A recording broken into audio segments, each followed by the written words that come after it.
Finally, we are back after taking a way longer than expected extended break. All About Counter-Strike is back on your screens. We are at episode 74. Let's get the housekeeping out the way as always, Devilwalk. It is the 15th of July, 2026. It is 6:11 in the evening for me. It is 7:11 for you in Sweden. I'm still in Portugal. And 7-11. England... Yeah, it's 7-11, like the shop. No promotion. They don't sponsor us. And just to clarify, England is about to beat Argentina and make it to the World Cup final. Just putting it out there. It's in the public domain. I've talked it into existence. Say nothing, Mr. Devilwalk. Say I nothing. will definitely respond to this. I think, what's interesting about this is pretty much every neutral fan in the entire world will be cheering for Argentina because of this confidence that just radiates through British people. Whenever they play football, they automatically, say it out loud, they're going to win. But, we all know the history. We all know what usually happens. It's going to be fine. And it's coming home song. Is there any more arrogant way to, sing about... Football is our thing. It's in our culture. It's our bread and butter. It's in our DNA. I don't care about your goats, yeah? I know we don't have a goat that you could even throw into existence of that name's in there, but we have the style, the class, the presence, the best league in the world, and everyone wants to be in that league, except Messi, because, he's just weird. Everyone else wanted to be, basically, so that's fine. We had a 3-week break because obviously we did the last episodes to do the Rostermania and everything that happened, right? Then I went to XSE, obviously.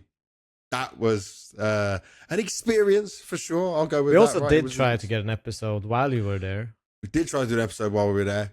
That's obviously very hard work. Our producer was trying to set it up for ages, but it's like the VPNs, the software, everything else that goes into it. We had a Mumble server set up, if people remember. Yeah, we had a Mumble server.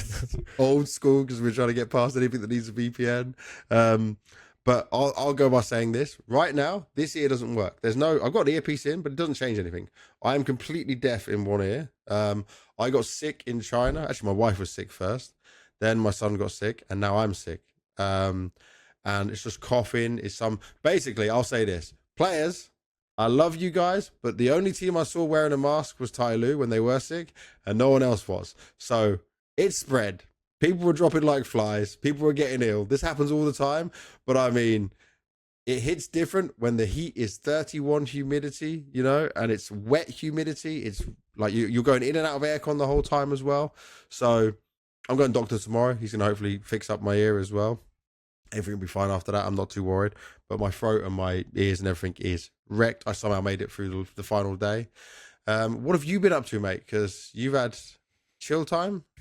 Chill time is a bit of a grandiose statement. No, but obviously, I have the new job, so been trying to assemble a roster, trying to, Can I everything just say from you need talking to agent. You need to leak it here first. Like, we should be the ones. If this is your project, right? You give us the exclusive. It can't be going anywhere else first. True. You see? We announce it with one of your players. Boom. Yeah, we could do that.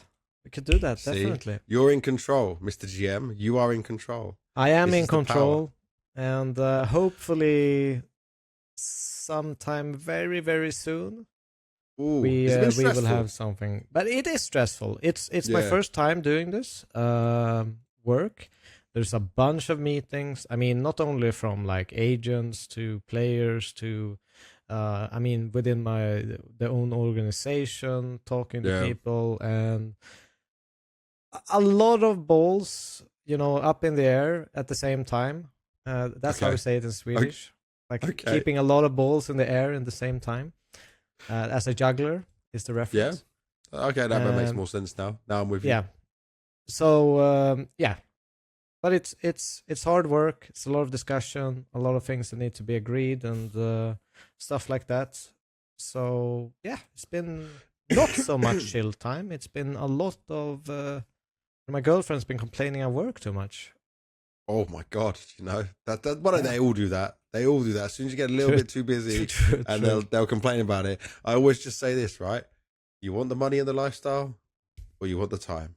I can be unemployed and spend all my time with you, or I can go to work and we have nice things. That's just an all easy way to look at it that way. You know, I'll say this. I don't envy you because I don't have any idea of the kind of stuff you have to be into to be doing it. But going into that many meetings, that'd be me done. I hate so many meetings you go into. It's just a waste of time where people are waffling. I mean, 90% of the meetings are definitely just waffling about. See, I hate all that. But in a way, you have to. You have to do them. You have to. And that's I like to try and keep it short, and like hit all the points and then get out of the meeting. I don't want to sit there and everyone's just like, no, but I mean, just, you know, when they're trying to sell you a player or trying to sell you on a dream or sell you on an event, and this whole thing is like, you either want something or you don't. Give me the key points, boom. You know, I think that's a much easier. It's obviously, I know it's not realistic, it's not going to happen, but that is how I would look at it. So in episode 74, Devilwalk, I will start by saying this, guys, everyone watching this podcast, you guys are amazing. We are officially over 5 million views. 5 million views on our little podcast that started on the 5th of January, 2025. So we're just over a year. We're coming into the end of our second year, nearly at 10,000 subscribers. So if you haven't subscribed just yet, make sure you're doing it. People obviously enjoying the content. And another huge thing is very soon, in the next week or so, we will be interviewing Kyosuke, his first ever English podcast one. Like, we got it, the exclusive. Again, obviously, I think I mentioned on the podcast before, right, at Cologne, where he said, like, he always was happy to give interviews to me. You have good energy, blah, blah, blah. And I said, can I get you for the podcast? And he's like, and then we got it. And it's locked in. So there's a lot of questions that have come in already, but that's going to be a special one. We have done an English interview with him, both of us. Yes. Once before. Before the podcast even started, I think. Yeah, the 2v2 Cup. Yeah. Oh, man. I would say the thing I like so much about this is that he's in a different space now. You know, he's opened up.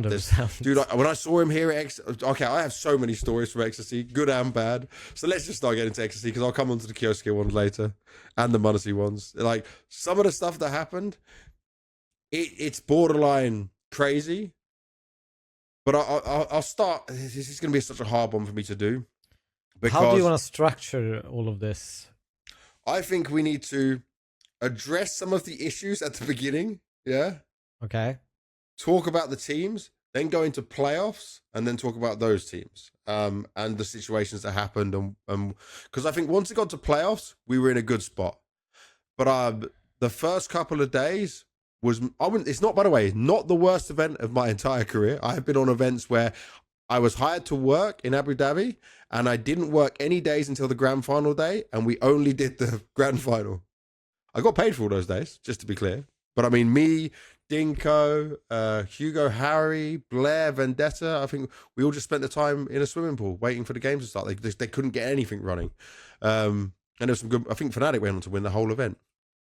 But so this was a real tough one, because the first day, everything that could possibly go wrong went wrong. Like, we finished at 2 a.m. I'd been there so very early on in the day, you know, like to come in to do these intros. Yep, to, you know, be there on time and ready. And XSE, for people who don't know, because this is their first big international event, they have ran so many successful events in China at different locations, where they even had like FlyQuest come there, other teams from the Asia region as a whole, right? So that's like Mongolia, Oceania region, all of the Chinese teams as well. But this was a huge step up. Yeah, huge step up beyond anything they had ever done before. And it became evident that they maybe were not ready for this. No, I can't say maybe. They were not ready for this, right? And there's the team that's been running this and doing this for ages, and then they needed to get some more people. Other people came in to come and help out and work with the team on things. Yeah, there was like 2 producers I was working with. There's a guy called Nelson. There was a guy called Xavier. Both very open to change and to do things and to try and be dynamic with what the flow of the show looked like. Give us plenty of time, but there's just problems from the start with even just the PCs, right? and the tables, and like the table incident with Frozen. So obviously Frozen plays deep back, like when you the monitor close, your hands over to the back. So the monitors were provided by a sponsor. The sponsor, from what I was told, I didn't see it, right, but on Chinese social media, came out and apologized that the desk wasn't like adequate, Yeah. So that's nice that the sponsor does that. Obviously, they're just admitting that it wasn't this way, maybe it wasn't the table for CS. They did, however, then fix it and give Frozen another table to use for the rest of the event, but that obviously took a lot of time. CS not being installed on some computers. Like, I remember Snappy came to me at one point and he needed help to try and tell people, like, I've got the computer, but there's no CS on there. So our producer kind of went and he gave us threads from HLTV, tweets, and stuff like that to culminate. I mean, this is like from an HLTV thread, like, number 1, Jeboen couldn't load this config. Number 2, XSE made social media post hiring volunteers. Okay, so this one, XSE made a social media post hiring. No, they didn't. The XSE official team didn't do it. So you have to remember, within China, right, if you're working with events or governments or something, then they would look for some volunteers or something. But when I say the volunteers, all the volunteers I met were the people who scanned me when I came in on the first day, Like, to be fair, all events work with volunteers to some degree. Yeah. Like there's no way around it. It doesn't matter if you're on DreamHack when it used to be in Jönköping. Like 90% of the people that work there are volunteers. They get a free ticket. They get a couple of days off and get to enjoy the venue and event and whatever. Yeah. Get to watch the games. Yeah, like There was like 2 or 3 volunteers I met, and then every day they were just happy to say hi. They asked for a picture at the end, and I had no problem with that. Right, they're doing what they need to do. But the whole thing about like, all the staff are volunteers. I'll say this: I worked with XSE, obviously a much smaller team. When I launched my mousepad in Shanghai, I had a big event where there was like 200 fans could come, and we spoke about the mousepad. We played some Counter-Strike against each other. Very simple setup, nothing special. But I mean, it worked. And the same people that I had there were at the event, but obviously then they've got other people who are freelancers in there, and they were trying to do a lot bigger. Like all their events, I think in the past, I could be wrong, so someone can correct me, were like 8 team events, So this is the first 16 and first international one. So, not ideal at all. Also, the thing with the Trojan horses and the spyware, malware, Steam accounts stolen after logging into their PC. So, the guy did get fired who was in charge of this thing. And obviously, I don't know if that's maybe just a very Chinese way of doing it. In America, you can also do it, right? Fire someone on the spot for like negligence or whatever it is. But there was someone in charge of obviously making sure all the computers had the fresh install, the clean SSD, right? And supposedly these computers, or 2 of these computers, which the BetBoom players had, ended up not having it. You could see like browser history and stuff like that. Obviously, BetBoom put the videos out there. Luckily, nothing was stolen and they got their accounts back, which is obviously very positive.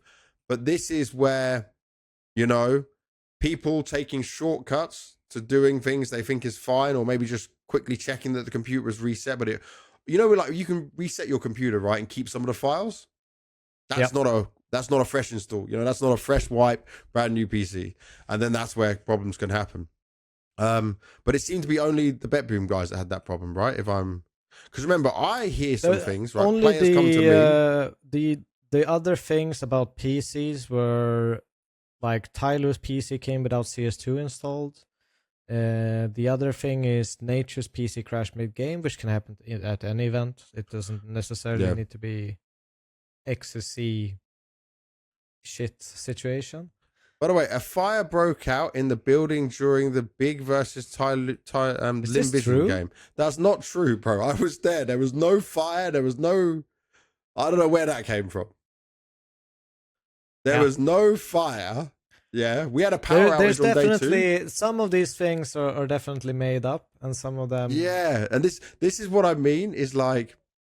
There is... By the way, there's also... So, there is some... domestic Chinese stuff that happens between community and tournament organizers. Now, in the past, XSE was very much loved by the Chinese community for what they were doing in the Asian events, right? Obviously, this one had a lot of problems. But there were some people who were paid to or going out of their way to just slam this event and make more drama. And some of it, like we're reading out, I can confirm and say, yes, this happened, blah, blah, blah. But like the fire during Big versus Lynn Vision, if that happened, we would have had to evacuate and leave, yeah? And also sprinklers would have come on. We were in a convention center, a very, very big, well-known convention center in Guangzhou. So that didn't happen. So there is a bit of this like stuff that I'm on Chinese social media, right? I'm on Bilibili, I'm on Weibo, and there is a lot of this. There's these people that have come on to hate and overdo it. But then if you look at how it ended in playoffs, obviously it went very well. What else is here? Because I've got stuff from... I mean, this like Debunking couldn't load his config, for example. It's an issue that's super solvable. Because I tell you, like, every single CS player, maybe he doesn't, because he hasn't been to that many LAN events, but most people have uploaded the config in either a Gmail or link or whatever, so they can just fetch it really, really simply if it ends up not being on the disk, right? Can't use Gmail or Google Drive in China, just to be clear, unless but okay. Yeah. Either way, there is ways to do this. Even there are ways to get around that would be the case, someone can, through that link in Europe, upload to something else that works in China. Bam, done, and should be doable. So do you know what I would say, right? I feel like, yes, these delays were terrible, right? And unacceptable. But do you remember day one of Star Ladder?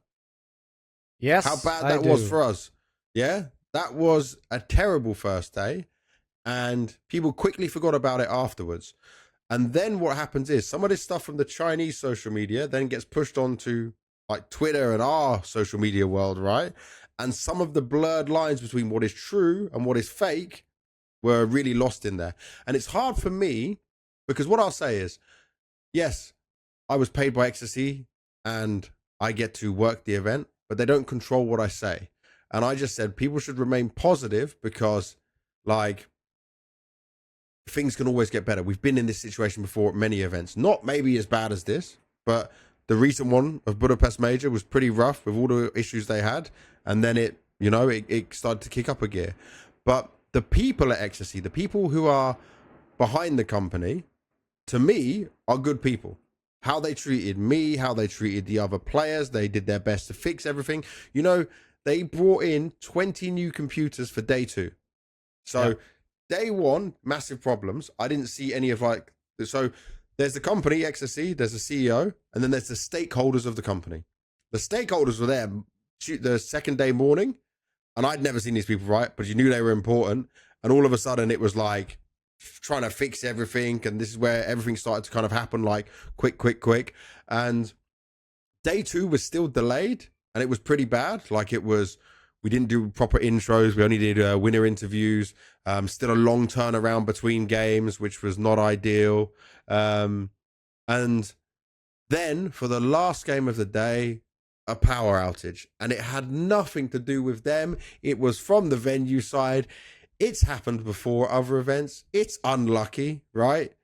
But I mean, it couldn't happen at a more worse time when your day 1 was so shocking, and then day 2, we're watching this 90 game, and then boom, the transformer just blew up. By the way, yes, that did blow up, but there was still no fire. We didn't need to evacuate. Yeah. And obviously, it took a long time to get that fixed and to get that sorted. So after that, I think I went, that was it. So the players obviously need to stay in their positions, right? Because wait to see what happens.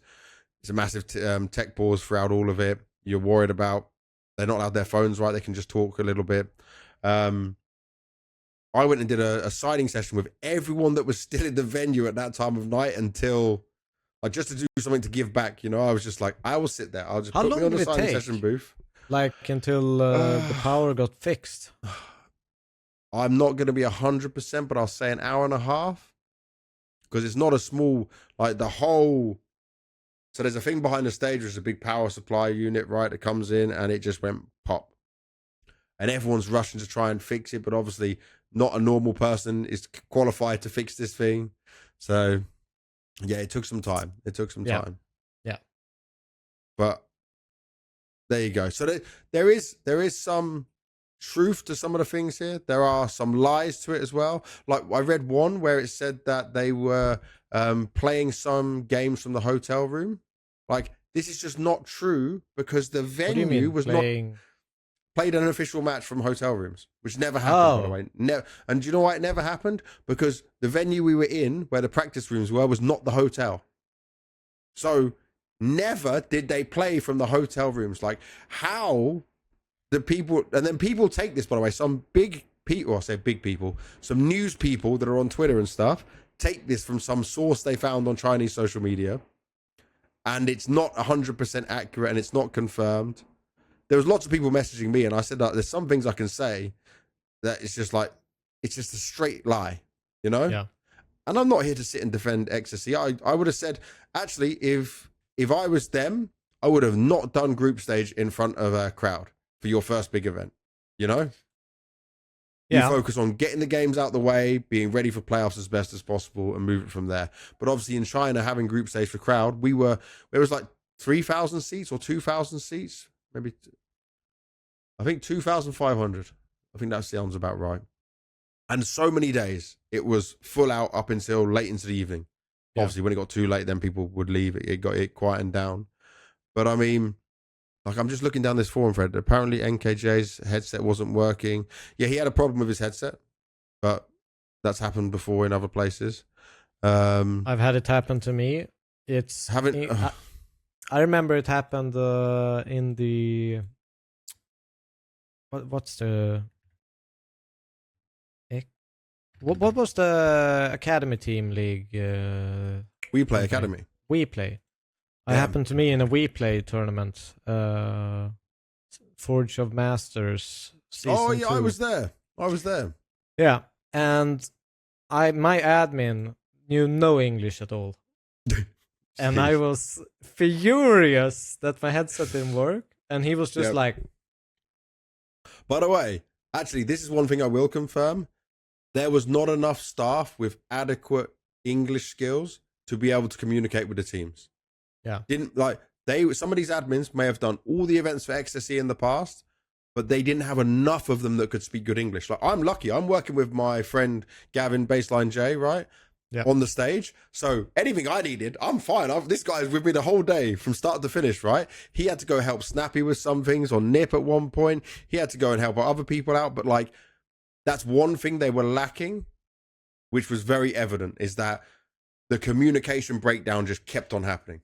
And I think that's one thing they know they need to address for the future, because if you want to do another international event, which I'm pretty sure they do, like, it's a must, because you're dealing with probably teams that first language is not English in most cases, and then you are not able to speak a decent enough level of English, and that's why you see other people then rush on, and it becomes very confusing and a terrible breakdown of communication.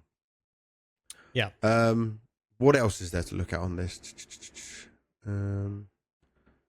Oh yeah, the CS2 not being installed on some computers, that was another SSD problem. Like we said, that guy got let go. That was the end of his thing. This thing, by the way, by 9 p.m. the day before playoff, XSE had not informed media about the details, time, and location for getting press pass. I don't know how true that is, yeah? But, I mean, the information was kind of very there. I don't think it was.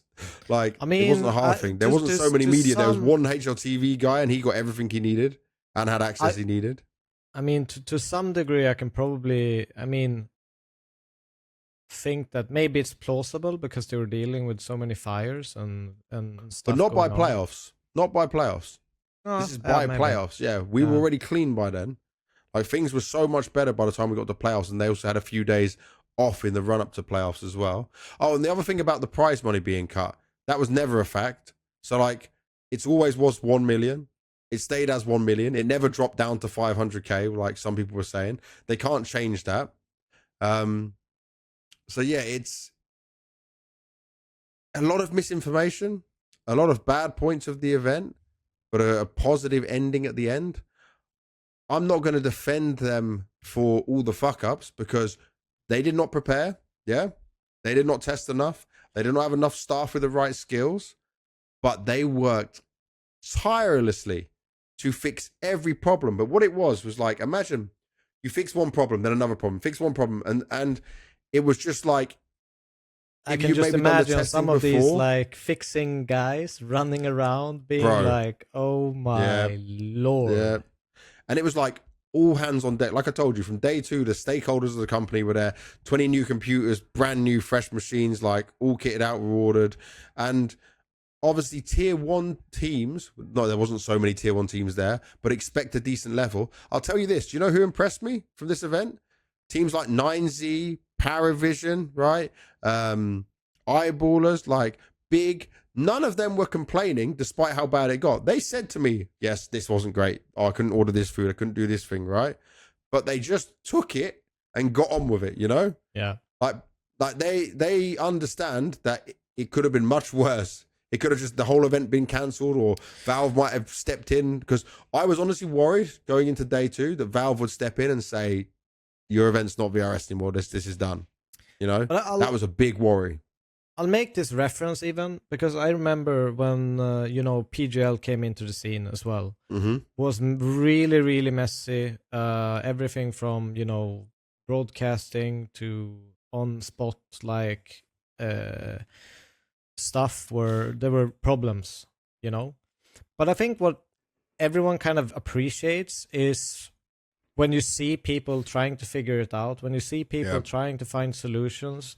It's not about, okay, they fucked up and fuck them, It's more about, okay, how are they going to respond to these problems? How are they going to fix things? How, you can see when people are fighting to make it better, and you can see when people don't give a shit and just give up in the scenario. And I think, PGL, they built up a great reputation, not because everything has been perfect, but because of their willingness to fix things and try and change and listen to feedback and all these kinds of things. So in that sense, I'm kind of hearing similarities to that start with XSE to some degree, that they were willing and trying, and that's good.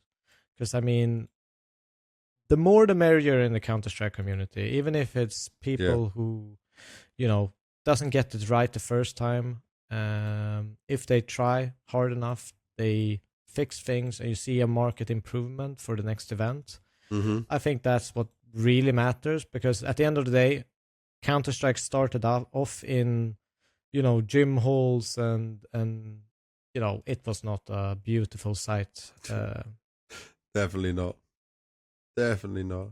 But another thing, you gave the example of PGL. When Blast first came in, do you remember that first day?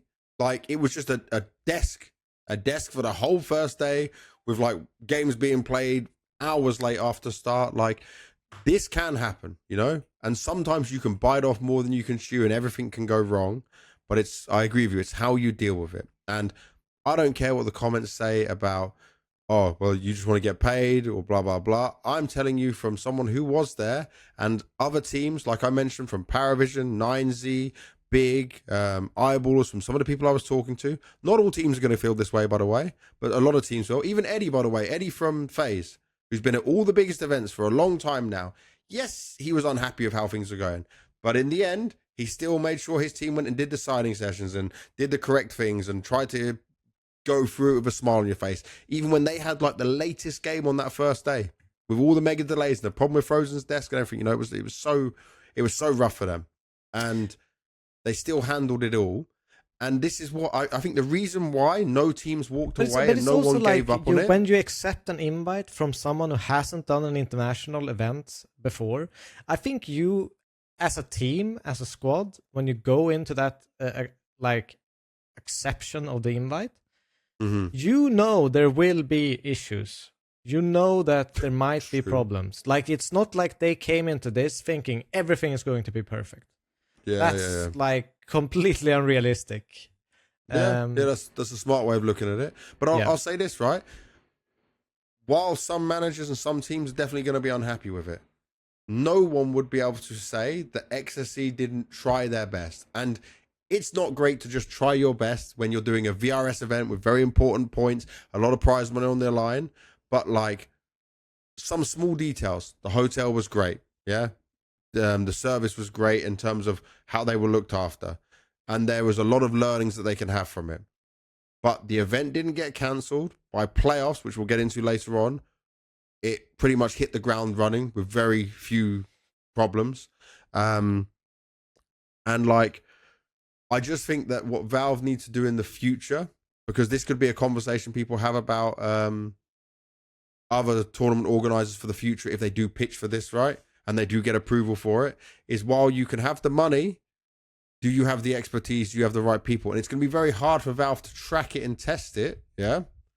But I mean, there should maybe be a minimum that like they've done one event outside of their... You mean like they have to build up to get to that big of an event? Yeah, like, so you do your regional events to start off with, yeah? Yeah. So say Draculan right now, yeah? Draculan, you would never look at it being a tier 1 event. But they've now done so many of these little events. I even saw they had like hosts and commentators and interviewers now, right, for the next one, the Super Draculan. So then Valve could see, okay, they've stepped it up, right? They're going in the right direction. Now we'll give them a bigger shot, but maybe limit their ability just because they have the money to, like, XSE would have been better having maybe a 250k event, you know, like a Star Ladder, you know, like the Star Series we did end of last year before the major. Yeah. Yep. So something like that, so it builds up rather than giving them straight into tier 1, because this jump up from just Asia events into this was way too much. Like, give them their first taste of tier 2, tier 3 international teams, and then go into it. I think that would be a safer way to do it. Send in the peasants and like try it out on them. No, but you know what I mean, right? It's like obviously. No, I get your point. I get your point, and I think it's reasonable to some degree, but I also think, you know, a lot of everyone would be aiming to do a big event. Well, maybe not everyone, but I understand why you would want a big event in the terms of like a Chinese organizer doing it, so that you can get different teams, because it is a bit of a trip. It is a bit of a commitment from some of these European teams to go to an event like this, especially during vacation time. Yeah, so it's you know, they need to. It's harder for them to attract good teams than it is for a European event with the same kind of conditions. Yeah, because it's a lot less of a risk, right, when you're going there and doing it and seeing what happens. I'm worried if that we would limit it too much, maybe it wouldn't be good. And you know, last thing I'll say as well, because I know this will happen, because they always do this. They steal our podcast and put it on to Bilibili and Douyin and all the Chinese social media. I've been uploading a lot of it myself as well to try help. But they will try and misquote us or misquote me and say like, oh, Banks is just defending everything XSE does. I'm not defending everything XSE does. They fucked up so many things, but they tried their hardest to fix it. The one thing I'll say, though, is that 100%, because I heard this from other people, very high up, very skilled people within the Chinese community who know definitely a lot more than I do because they can read the language, that there was a bit of a power struggle and an internal conflict of people going against XSE to make it fail, including people that were paid to talk shit and push some of these lies. Yeah. And yes, there's always going to be people that are going to flame all the bad stuff. But there was a sentiment that I read where someone said that this will now make people look at Chinese events and not want to come here. And I was like, that's never going to be the case. No one from any of the big teams is going to go, oh, XSE was really bad. You know what? We're never going to China again. Like, that's not going to happen, bro. We might go to bed at 2 a.m. Yeah. If we go there. But also, the only thing it could do is make the team say, I'm not going to go to an XSE event. They're still going to go to the IEM Beijing's. They're still going to go to PGL in China. They're still going to go to Perfect World in China, right? Like, it's not none of this bad. is going to hurt them. It's not that bad. It's not a representation of the whole country. And also, one event like, doesn't fuck up in Sweden, and then we go, we're never going to Sweden again. We're never letting that happen. Like, it wouldn't be the case, would it? Yeah, because then, I mean, we would probably not had events at all throughout the history of Counter-Strike. We fucked up many events. But at the end of the day, you know, it's whatever, you know? People make missteps, people fuck up things, and I get that it's annoying as a viewer to wait for a scheduled match, and it doesn't really deliver you the entertainment on time, or you're supporting a team and you have to go to bed and you miss the match. Whatever it is, it's annoying. Yeah. But it's not to the degree where we have to completely cancel people who try to make Counter-Strike better, try to make it more global, try to give other teams, you know, an opportunity to bring up the big bucks. Because at the end of the day, they had a lot of prize money for an event that did not have a lot of the greatest teams. Well, yeah. That's the end of the day. It's good for the scene that we have some kind of ladder, and that there are organizers willing to put this amount of money on the line for people to make a step up. Definitely.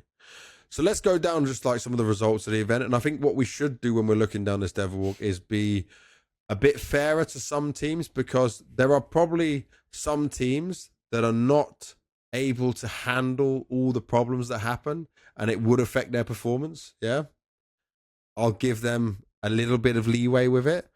But Name the first them. one, we'll get through them. The first one I'm going to start with is Luminosity, right? So Luminosity went out 0-3, finished last place. I'm not surprised, really, because I understand what Luminosity was trying to do here. And you know, on this very podcast, and I spoke to Lux in person, I like Lux. But if you're getting this team, you should have picked up everyone, including Gizmy. And maybe with time, it can work. But right now, they haven't even signed Kakafu, you know? Which is crazy, because Kakafu was there at their event with them, but he's still not announced anywhere as the actual coach. I spoke to the manager of Monty. He's supposed to be going over there. So they're basically trying to keep everyone from Monty except Gizmy, who was like highly praised, highly wanted, all because Luminosity already signed Lux. That's not me saying this won't work, but I mean, IGL of all pieces, that's a huge thing to just randomly go into an event with like 2 days of practice to try and make happen. I mean, it's obvious that they would kind of fail with this lineup as they went in. I don't think they failed massively, because they were still competitive in a lot of the games that they played. I mean, they played 2-1 against NIP. They was it 13-8 against Lim Vision, 13-10 against Nemesis. And I think it's reasonable that they kind of crash out from this event. As you mentioned, they're going to have kind of I would probably say a month or 2 month period, like grace period, where everything isn't going to work out. You know, they will be worse than they were. With their T sides were really bad though, because they obviously the change of IGL. You can't, and that's gonna be you can't even go off the defaults. Yes, I mean, what can you do? I mean, how many days of practice did you spoke to Lux? How many days of practice did he mention?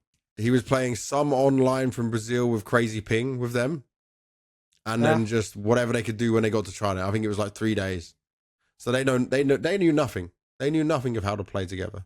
So that's, and also then you've got the crazy conditions you have to deal with here as a new team.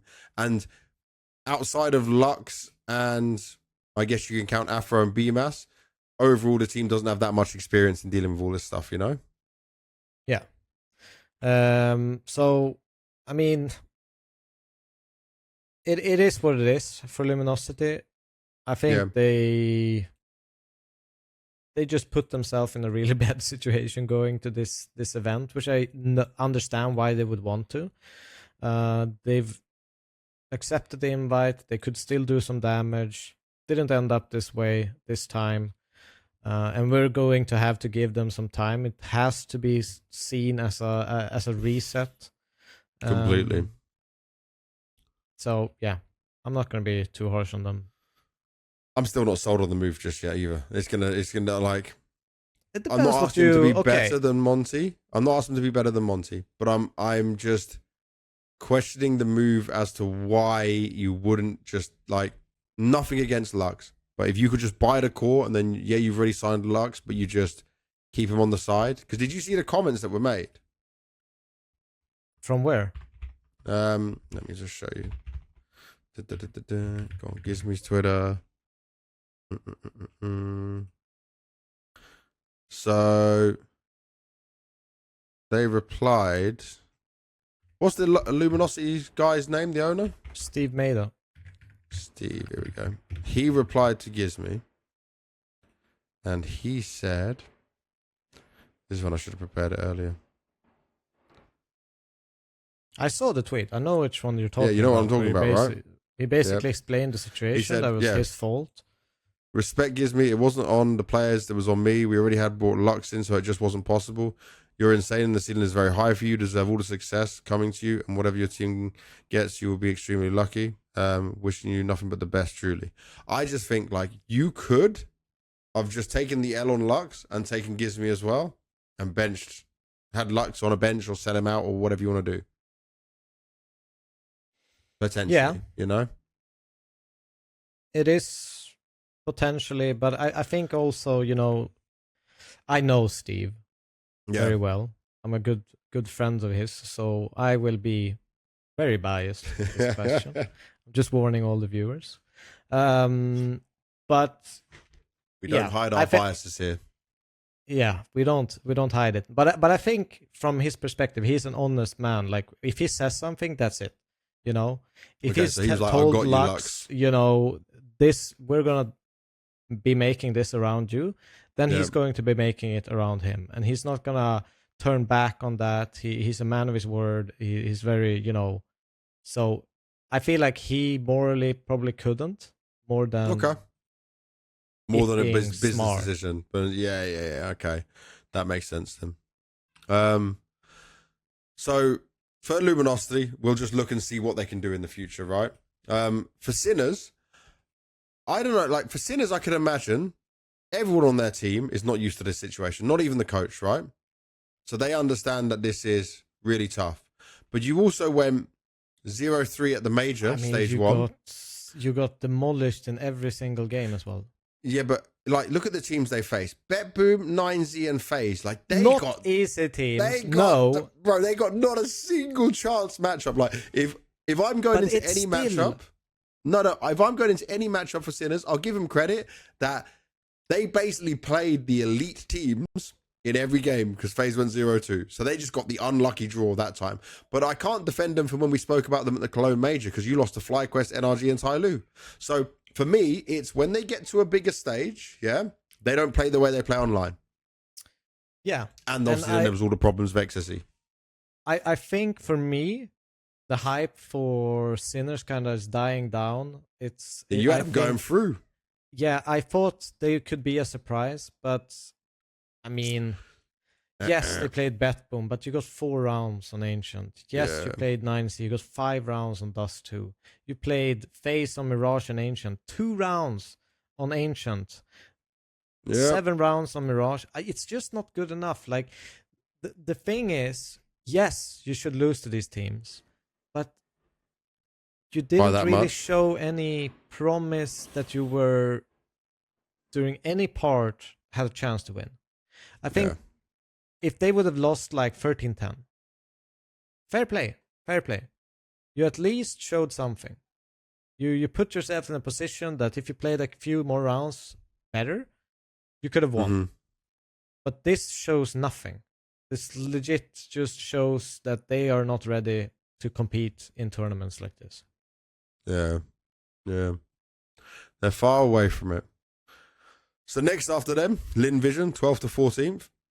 I liked what we saw. Even though they lost to Big, in the first day, I liked what we saw from Lynn Vision. They came in with fight, especially after how stage 1 of the major went for them and them getting eliminated by TYLOO.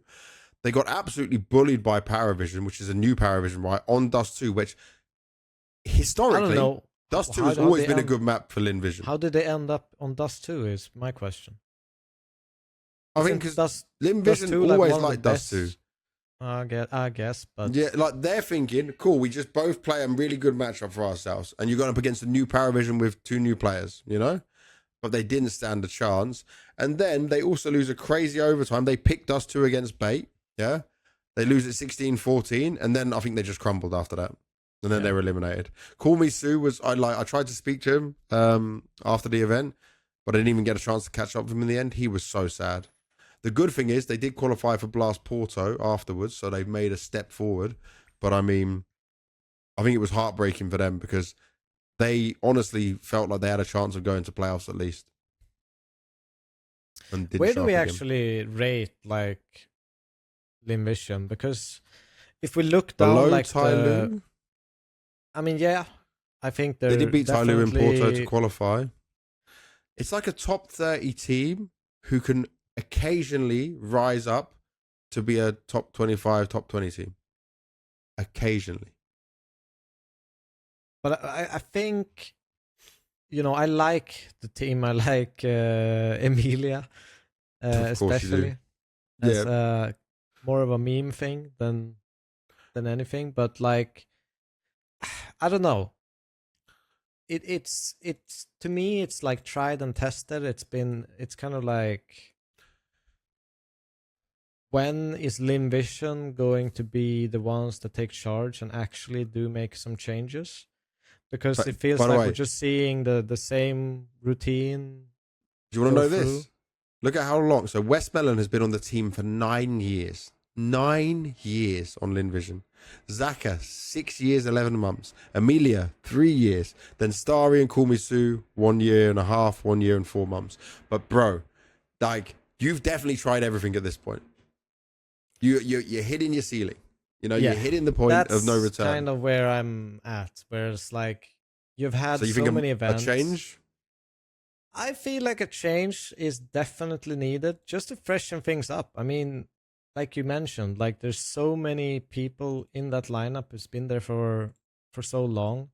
Mm-hmm. You always praise Gum a lot as a coach. Yes, yeah, definitely.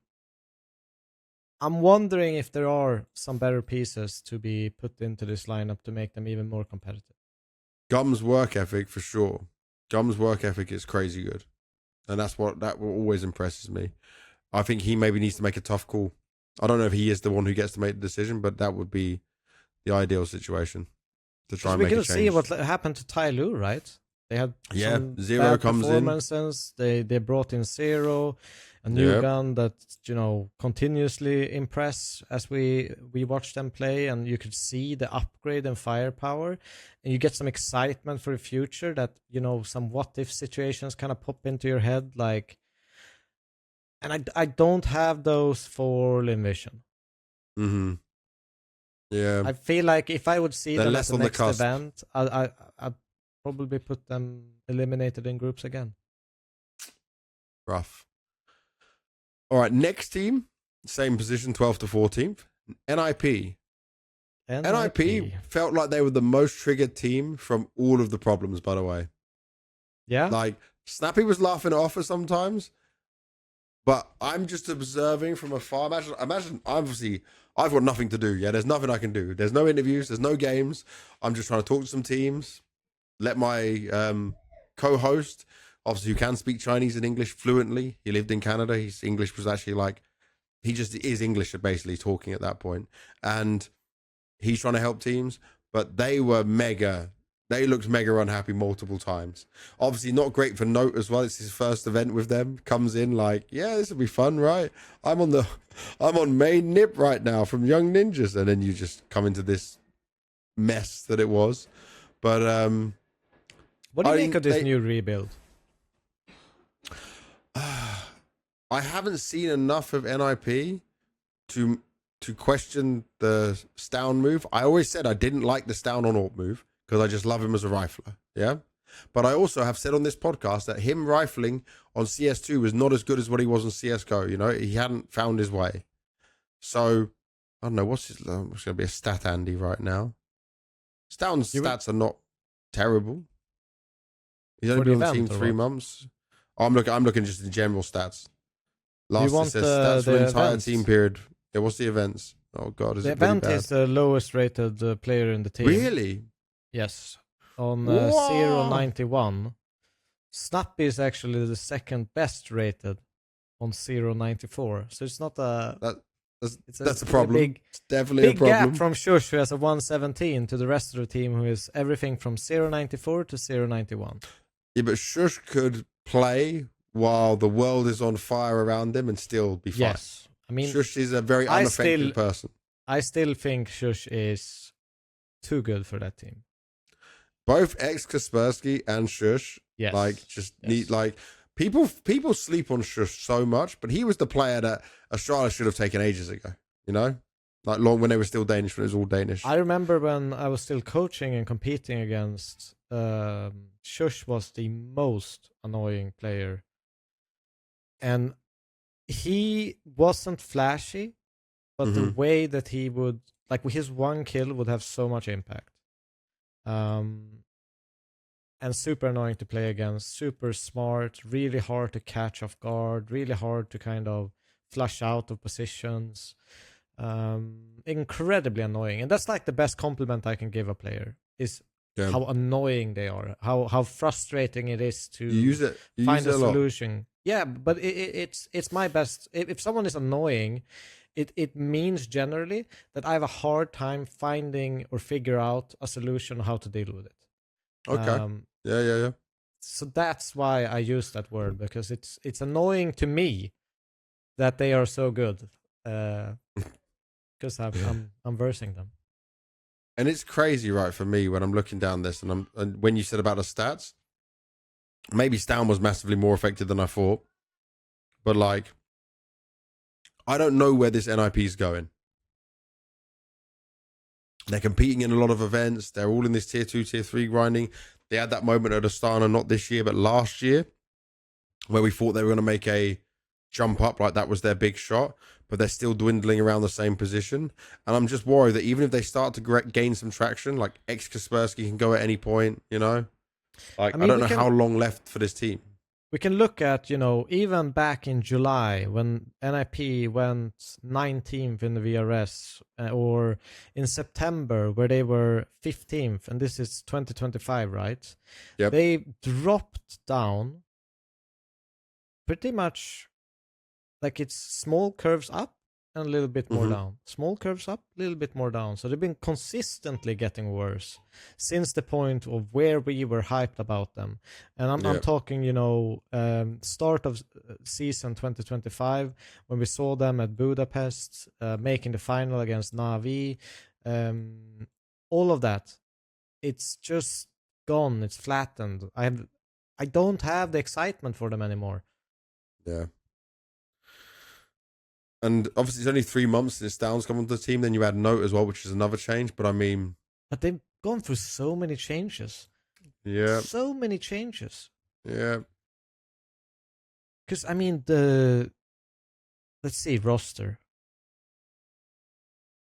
They had Aros Dose, they had U-Jerks, they had Cairn. I forgot about Aros Dose, yeah. Yeah, the Cairn one as well was very short-lived.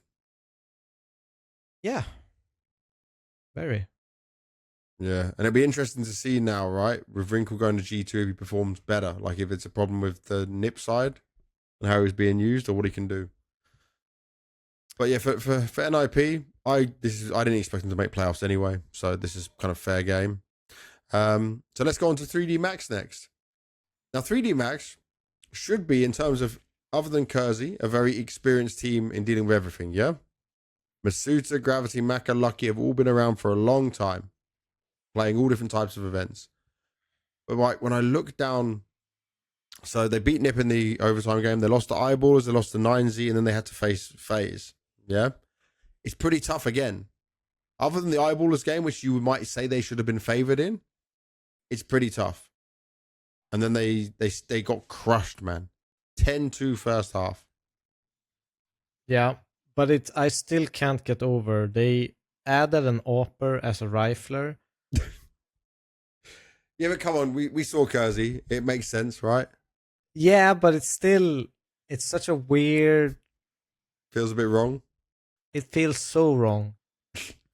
But I mean, he wasn't the reason why they went out in this position. You know, you look at Gravity, 0.58 rated Maka, who is supposed to be the star player, the carrier of this team, on a 0.76 rated event. I mean, yes, they probably have some stuff they need to figure out and work out with each other since adding Kersey, but I'm not sure I'm willing to give them the same grace period that I'm willing to give a team like Luminosity or or MIBR or whatever. I feel like they should be. I mean, where are they ranked? They're actually ranked 33 right now. That's gone down far. That's gone down very far. From a team that was once always guaranteed to be at a tier 1 event. Even 35 Valve ranking. Wow. I didn't know they were that low. That's wild. It's kind of rough for the French team right now. And I also think that Gravity was better before they put him on IGL. And now he's come off IGL and he's got worse. He's stuck in IGL brain. He's stuck in IGL brain.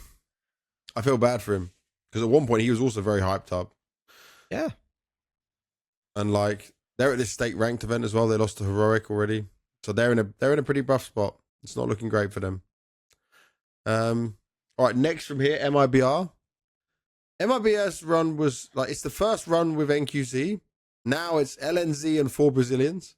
And NQZ even said on the interview I did of him that like they will switch to speaking Portuguese when LNZ is dead, which makes perfect sense, right? But they're trying to speak English when they're more together all the time to like keep things going. They're the crazy overtime game against Bait, but it's like they demolish FaZe, they demolish Big, and then they lose to PARIVISION in 3 maps. Fair fight, but then they can't handle the 9Z game, even with it going to overtime on Mirage. I think it's the really rough luck of the draw of who they got in that final game. I think like this is an acceptable run for a team that adds a new Warper. I think they are still going to be an interesting team to look at. I mean, ideally, you would even want LNC to kind of bridge the gap and learn some Portuguese.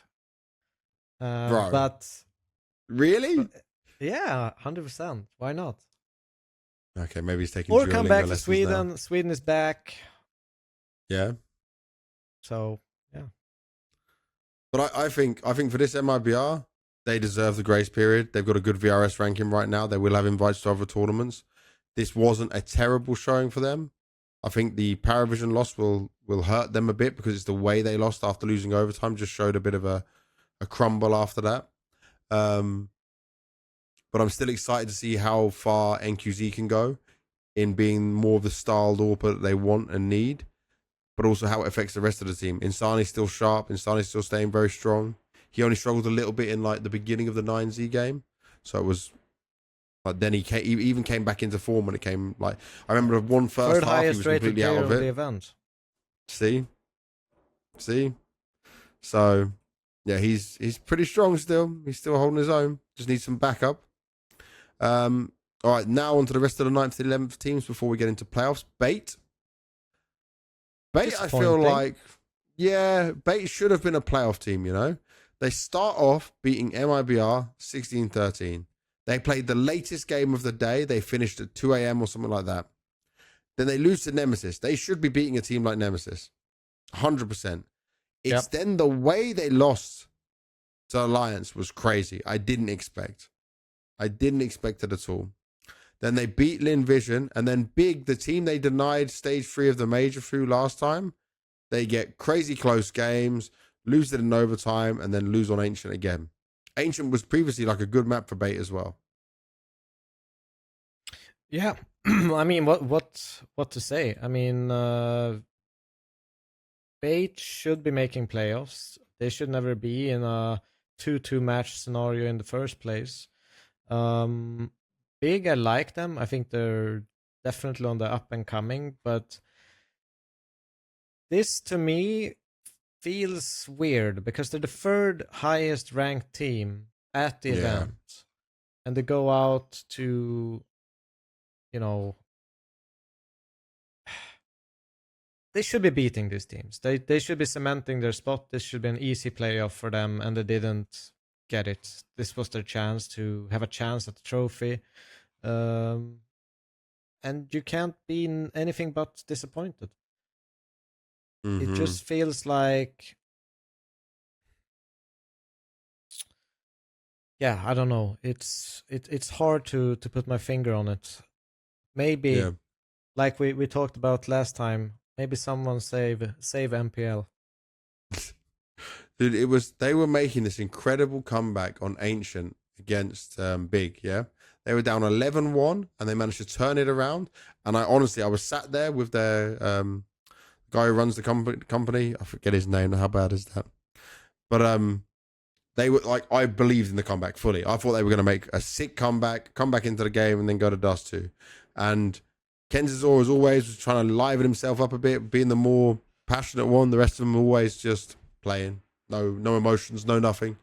And I just feel like Sizzy has found his way a bit better. But now, how long has he been on the team? Before I say, I think it's been like 3 months now, maybe longer. It's been 5 months. It's been 5 months. Yeah, so it's like he's at that 6 month now where, you know, now it needs there's no more grace period for the lineup. They need to produce results from this point onwards. Yeah. And this was, I think, perfect tournament for them to jump up. Yeah. I would have had them in like top 3 for the whole event. 3rd to 4th finish. Easy. And that would have been acceptable. Yeah, that would have been a very good performance for them. Definitely with the teams that were there. I think the Nemesis loss is the one that stands out for me as like I know it's a best of one because the Alliance team can play some good counter, but Nemesis is like, if you put them stylistically, Bait versus Nemesis, this is one where I would always put Bait winning. I mean, Nemesis surprised in their own manner in this tournament, but they shouldn't be able to just come in, swoop some of these teams out of a playoff position. Yeah, I don't know. We'll get onto them later. Yeah. Eyeballers also in a 9th to 11th, but very impressive, mate. Very impressive. First event, 23 days with Crims on the team. And they beat 9Z in the opening game. They beat 3D Max in the 2-0. Then they lose against TYLOO. They lose against Nemesis. And you think, oh my God, it's looking really bad. Because you remember I said Eyeballers can upset someone like 9Z, even though I predicted 9Z, yes. But I did add a little bit of a, don't be surprised. I really thought they were going to go into playoffs. I really thought they had it because the way they started playing, and I don't care it was best of ones, right? I thought they were for sure in playoff when they played Nemesis in that 2-1 game. Yeah, because the TYLOO came out super strong in groups. But I thought Nemesis was the one they'd get it.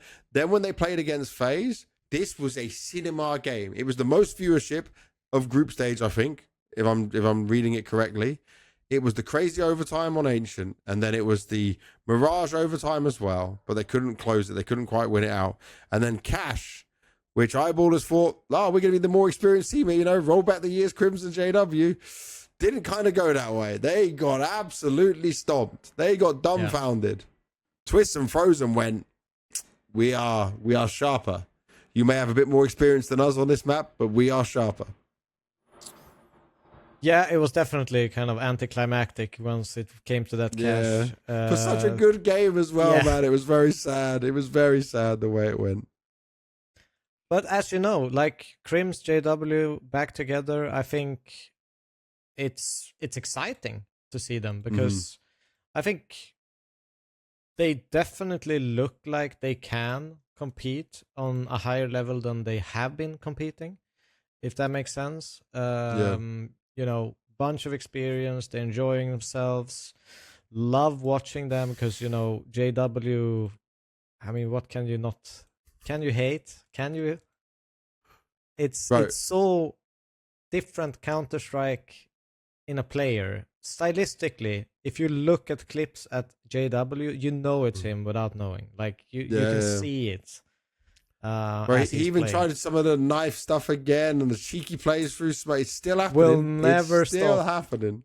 Yeah. And you know what? People just expect it less now because they're not paying attention to the fact it's JW still, right? They think maybe he won't do it, but he always playing some ballsy moves. And I did like a little sit down with Crims, right? A small interview with him for my vlog. And he talked a bit about his time on Fnatic at the end and how it all went, right?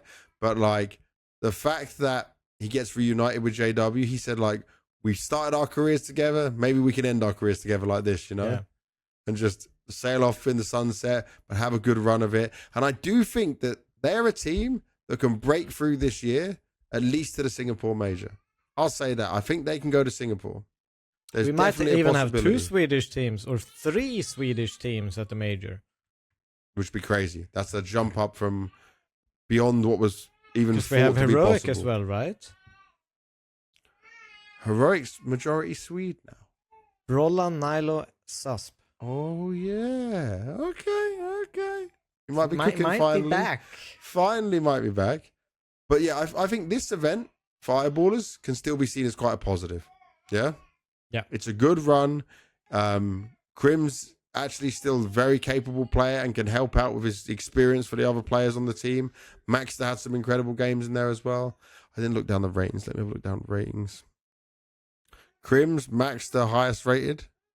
Dex, Royf, bit of struggles. JW, okay for what he's doing, you know, in that. And they gave us one of the best games of the tournament. Yeah. I think that's completely fair. So then we get to look at playoffs. Now, before we look down playoffs teams, I'll talk a bit about, obviously, group stage, we went through the nightmare, right? We ran through it all. When we got to playoffs, I feel like pretty much all the issues were fixed. The delays between games was not as bad. It was still longer than what you see at a tier 1 event. Oh, yeah, that's another thing. You know the delays we saw between games in group stage? Normally, if you go to PGL, Blast, ESL, there are 4 setups per stream. Here, they only had 1 setup per stream. And that becomes a problem. So, basically, when one team finished on A or B stream, the next team would have to go on. They wouldn't already be warming up. So that was an oversight from XSE as well. Like, if you compare that to what ESL, Blast, PGL are doing, they have usually you get a 1 hour period where you can warm up in a training area or whatever. Well, even no, in ESL and Blast, it's at the same position. So it's literally how it is now. Yeah. They're all there, right? And so they play this game first, and then they play this game next, right? And so true. Basically, from when that first game finishes and your game's next, there's only 30 minutes. But because of this, they didn't have it done set up that way. So that's something they can learn if they want to run the events in the future. Because teams will argue for at least an hour of warm-up. Yeah, and obviously, by the way, XSE did give in to that. Even though the rule says 30 minutes from when you're set up, they asked for it because obviously they didn't have their time before being ready in a setup. Because normally what you see teams do is they're waiting and watching for the other game to finish, playing on their setup and going from there, you know? So the issues were basically all fixed when we got to playoffs, right? And we had our 8 teams. The arena was looking pretty good. First couple of days was rough on the crowd. It wasn't so great, yeah. Obviously, Munisi and Kyosuke came in as well for the playoffs to be guests and watch the games, do some signing sessions. So the stories I got to tell, right, mate? So I'll just say this, right? Look behind me. These two, this knife, this little Itachi here. Chinese fans are the most incredible fans in all of Counter-Strike. I don't know if it's just culture. Of you? No more voodoo dolls. No more voodoo dolls this time. But when I landed in the airport, yeah, there was fans waiting. One had a massive sign for me. Wait a second. Where did I put the sign? So, this guy's mum does calligraphy, yeah? Okay. And he was waiting for me, and he gave me it. I hope this is going to get picked up. It says, "Goat host, esports host James Banks." Look at this. Whoa. Yeah. Oh, my camera's having a fit. Camera, stop it. Wait, let's just go. No tracking at all. Sorry, camera. You see now? Yeah. Bro. So his mum did that. He was waiting at the airport for me. And basically, so before, the nickname I had in the Chinese community was Banking Industry. Because whenever I would... Industry. Yeah, because whenever I would use translation, yeah, it would translate my name from banks to bank. So they would just meme on it, yeah. But then obviously, at least in the Chinese community, people were not happy I didn't host the major, right? So they, when I came back, said, goat host. Like that is just now everywhere. If you look on my Bilibili and stuff, it's just constant goat host, goat host. And they're also very happy I came to do XSE. Yep. So these people are waiting for me at the airport. They brought flowers for my wife. Yeah, so we arrived. Lily's getting flowers. Now you're in trouble. No, this was a good thing. This was fine. They got flowers for my... One guy got this cute little crocodile for Leo. And by the way, Leo loves this crocodile. It's a crocodile toy, and Leo loves it. He's like grabbing it because it's like got all these bubbles on it. It's like very nice. So Leo's got a toy. So they obviously know I like Naruto because they've been on my Instagram and they can see my tattoos. Yeah, I post a picture of my tattoos, so they know I like Naruto. They know I like Dragon Ball. So I'm getting like this gifted to me. These little guys up here that are attached to my bag, and I'm like, you guys, they're tapped into anything you like, and they know. They bring snacks, plum wine. I need to Google by the way, here. What does James Banks like? What's AI gonna say? He's gonna say Counter-Strike. Let's see here. It's searching. Counter-Strike, anime, Dragon Ball, there you go. There, family life, hype, and audience contacts. And see, hey, that's pretty good. Yeah. So, on top of that, right, bro, this thing. It did say Naruto as well. Yeah. See, there's another thing. Do you know Goyard, which is like some expensive bloody brand? Goyard? Goyard, yeah. Google Goyard. I think I have. It's an expensive brand. Yeah. So they gifted me this Goyard passport holder. Really? Bro, it's you're gonna look rich as fuck next time you slam out the passport, crazy. Man. No, but so obviously I say to everyone all the time, right? I appreciate when you give me gifts, but it's crazy how much they say like, thank you for your energy, for your strong voice, for your passion. I feel it through the stream. But I like, it's the way if they love something or they like something, right? They're so into it. And obviously the people that are into Counter-Strike, it's crazy for them, right? So one guy did a hand-drawn picture of me, yeah? And he couldn't see me at the event because he needed to leave. So I had like 2 signing sessions. So I did 2 signing sessions, one on Friday, me and MongoZ together, and then one on the Sunday when the event finished. I stayed and did another signing for like 2 hours. And obviously people need special tickets to come to these signing sessions. By the way, we as the like MongoZ and Kyosuke and me as a talent, we don't get any money from the organizer for this. It's just how they price the tickets, right? You get a bonus of signing. You get team signing sessions as well. Dude, when I was sat next to MongoZ for his, he had to buy 3 new suitcases and ship boxes back home. With all the gifts. Dude, he must have had about 6 bouquets of flowers given to him. So girls are giving flowers to MongoZ. Yeah. It gets crazy. He got a Louis Vuitton gift passport holder, like my thing, but Louis Vuitton. They bring him little dolls and stuff of him. Yeah, it was like chibi him, key rings of him. Dude, MongoZ for me must be the most loved. Like they like Nico and they meme and joke on him, but I think MongoZ is the most loved player in China because they see him as so humble. Like they say, humble goat. Obviously the baby goat thing as well, and they just like the way he interacts and how he is. Right, obviously we're very positive about him as well. Yep. From how I've known him from when he was young to where he is now, and they literally they idolize him. G even says it all the time. MongoZ, you're my idol, right? And that's another player who's also a pro. So in China, they really love him. So he came back with all these gifts. Oh, bro, he got also a Naruto figure that's like this big, and it's of Yellow Flash Minato. Oh, and it's a sick figure. Like this, I don't know how they got it or where it comes from, but it's like a very. I know my anime figures. This is a legit as hell one, and so getting all these gifts. Kyosuke, on the other hand, right? They know a little bit less about him. He hasn't done so much media. They're just bringing him. They're just. I don't know if he got flowers. I didn't see him. I remember I wasn't on his signing session. I was on the same one as Luminosity, and they're bringing him cartons of cigarettes, like like boxes of Chinese.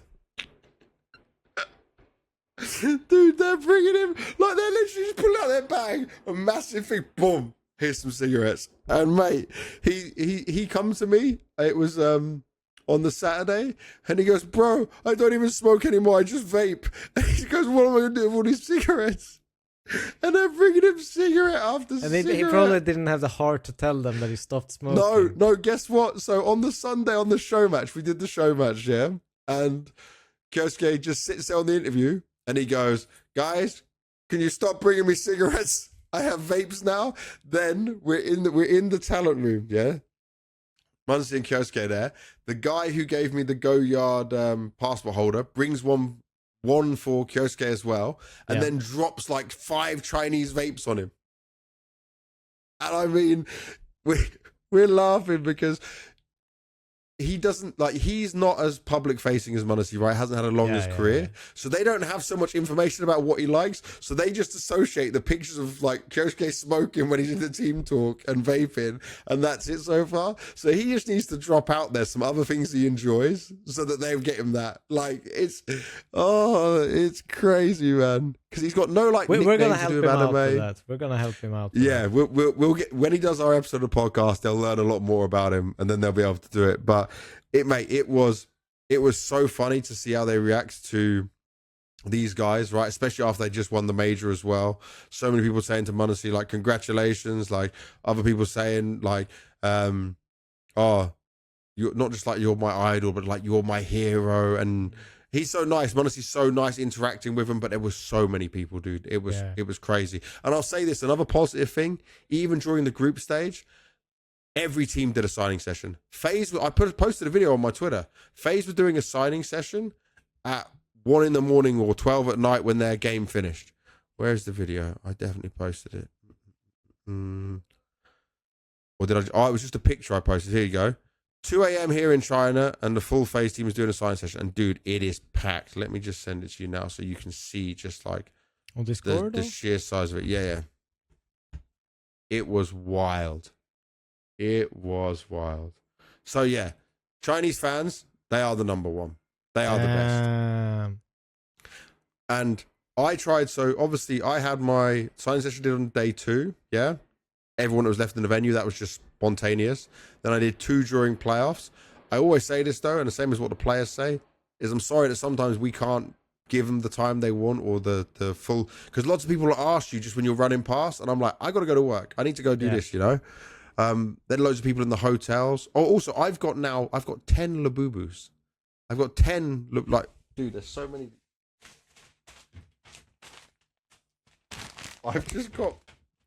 I got given a box of Labubus with my thing.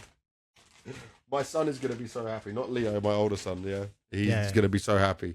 I'm going to say, I'm going to keep the blue one for myself because it's my color, but then have the rest and give some to your friends as well. Because, I don't need that many Labubus. It's crazy. The gifts and the presents are so nice and so kind. No one has to do it. They're doing this on their own accord and just their own way of showing love. I am very happy that they bring flowers for my wife and not for me. But I do love that Muncie gets flowers because it's like he is the girl in this relationship that the girls are having in their heads with him. That's the only way I can see it. That's the only way I can mention it. So, in general, playoffs was very good. One thing. Yeah. Thanks. Have you seen the starting lineups for the match? No. What are the starting lineups for the match? Okay. England. Kane, Gordon, Rogers. Bellingham, Anderson, Rice. Spence, Gay, Stones, James, and Pickford. Okay. Let me get you the Argentinian one. So, we have Messi, Julian Alvarez, Enzo Fernandez, McAllister. By the way, Paredes. I don't know any of the other people on. I just know Messi on Argentina. I have no idea or care about any of the Simone, Tagliafico, Martinez, Romero, Molina, and Martinez in goal. This means nothing to me. All right. But for some people out there that watches CS and the World Cup, it will make sense. But what do you think about the English one? It's okay. It doesn't signal worrying to me just yet. I'm still confident. It's not going to knock me. Why? What are you worried about? Worried? Yeah. I'm worried you think we're going to lose anyway. Your opinion is irrelevant in this. I mean, I just because England fans really, really want it, I want to see their downfall as much as the rest of the world. Mate, I can't wait for you to eat your words. Only good thing is I do think Harry Kane deserves a win. Yeah, mate, he's played amazing as well. Bellingham as well. He's one of my goats, man. Bellingham as well. And also, I will say this. I never talked this much shit to you about Sweden. I was actually supportive when you were playing your matches. Yeah, but we are shit. I was the one talking shit about Sweden. But we are not shit. That's why we're in the top 4 and we're about to go into the final. There we go. There we go. Either way, we can go into playoffs now. Playoffs time, mate. So TYLOO, rough matchup getting 9Z first of all, but they could have basically got the weakest 9Z we'd seen in recent times, right? 9Z has been a team that made quarters in both Astana and the Major, and they failed at both hurdles, yeah? And that was obviously maybe a winning point for TYLOO. G had a huge amount of confidence and individually did play pretty well within that series, but it was quite a boring end. Like this for me was just, okay, they did well to win Mirage. It is a very strong map for TYLOO. But other than that, 9Z didn't look worried. 9Z had full control on Inferno.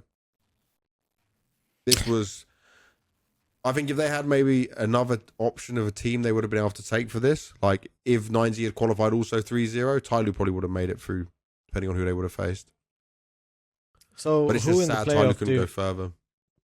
You think they would beat like Alliance, Nemesis, PARIVISION, Big? TYLOO would beat Nemesis, Alliance, and Big. Maybe even a PARIVISION. All right. Probably not a BetBoom or 9Z. That's how I would have put it. Yeah. That's fair. Yeah, I would have just said there was more teams they could have beat. They just got very unlucky with this draw, considering they were the 3-0 team. I'm just happy that we had a Chinese team in the playoff. I think that's, the biggest plus. I don't think I ever really considered TYLOO to be a contender for the event. But, as you said, they're a bit unlucky they played 9C, even though 9C didn't have the easiest tournament for themselves. Bro, G and 0 were both 1.23 and 1.18. A lot of that was from group stage, admittedly, but I mean, G was solid in every game, which we hadn't seen. He said in the interview with me, it's his new keyboard, and I'm like, okay, sure, but I mean, whatever works for his mentality. Oh, also, we learned that 0 used to be a professional PUBG mobile player before he was a CS player. How crazy is that? PUBG mobile pro player. Yep. Dude, I still can't wrap my head around because I've seen pictures of these events. They're huge. They're absolutely massive, and it's just stage. I don't know. This is probably what people think about esports in general.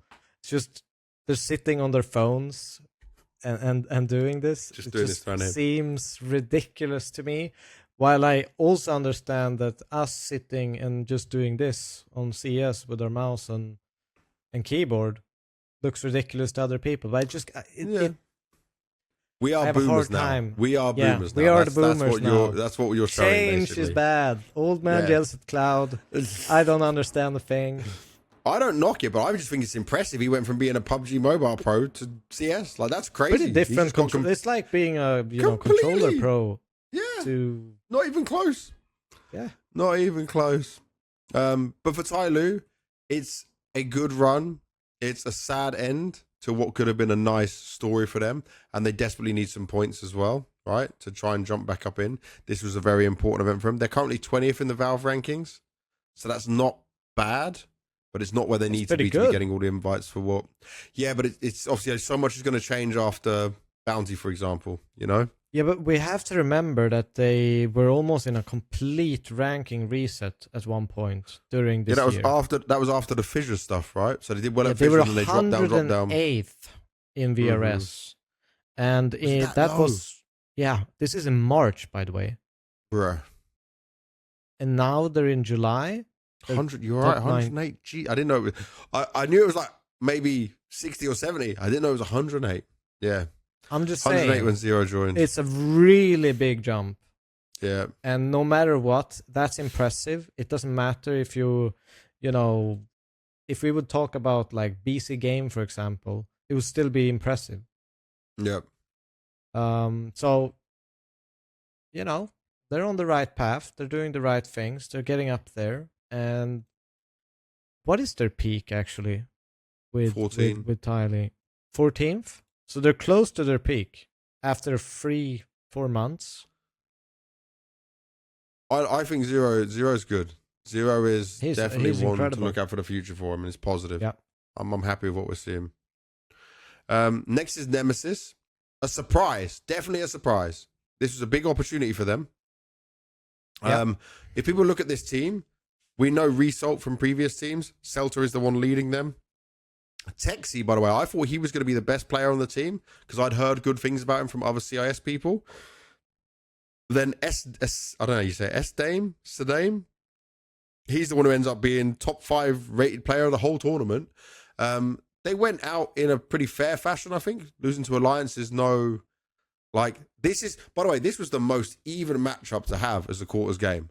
Like, you couldn't ask for it any better, right? In both teams, surprising and going further than expected, right? Making playoffs. And then go head-to-head and see who could push it out. And Bob XD, bro, he demolished in that last game. It was, you saw that one, right? Mate, he was on something else. We did the interview with him afterwards, but we're not talking... I'm jumping the gun too far. But I'll say, I think for Nemesis, they went through a lot this event. Yeah, they were pretty much the lowest kind of team in the event. If you looked at a preview of the event, they didn't have that much hopes for them. They really, really punched above their expectations. Going into playoffs, even if they lost the series against Alliance, what an event for them. Huge winners in terms of VRS, getting LAN wins, putting their name into people's minds. I think they got 138 VRS points for this event, which positive in a very points to a lot in those placings. Like it's a very tight knitted placing. So 7 placements. Yeah. 7 placements in VRS. So I think for Nemesis is they just did better than anyone expected, and it's a good run to be proud of. That's how I would look at that if you're them. Then we come on to Big. So Big start off with this crazy overtime game. Again, a very late night game. They then lose to BetBoom. They could have won that BetBoom game, going, man. Oh, I thought they were going to get it. I think they played really well against BetBoom. The MIBR one just was like, I don't know what happened, but they got completely destroyed. I didn't see that game. Then they beat NIP and they get revenge against Bait, and then they go up against PARIVISION. And I thought there would be more to this game than what there was. They pick Cash, yeah? They just about win it, 19-15. So they just about win it when you're going in for a pick against Cash. And obviously they're expecting maybe Jame with 2 new players to not be ready, yeah? Yep. And not be well drilled on it. They should have thought about Dastan, who's going to be definitely trading them to play Cash. You know, like, you think a new map's coming in and they're going to leave that as like a weak spot? No, they've been practicing probably against Chinese and Mongolian teams. They don't care about ping. They're running it. I'll always say this as well. Whenever I saw PARIVISION, they were in their practice room practicing. Like, they were making the most of it, even though we were in Asia, where it's obviously more difficult to get the practice games in. But then for Big... I think it's also important, like, obviously, like Hobbit, Jame, they are players who've competed on the map at some point in their career. Yeah. Which has a ton of impact on how well you're going to even though there's a new meta going to be developed, you still have some experience competitively on the map. Just angles. Understand the rotations, responses, all of that kind of stuff. The problem I have for Big, though, afterwards is that on Mirage, they were not competitive. They just weren't shooting back, yeah? And you can't have that when you've got Grix and Blame F just getting destroyed.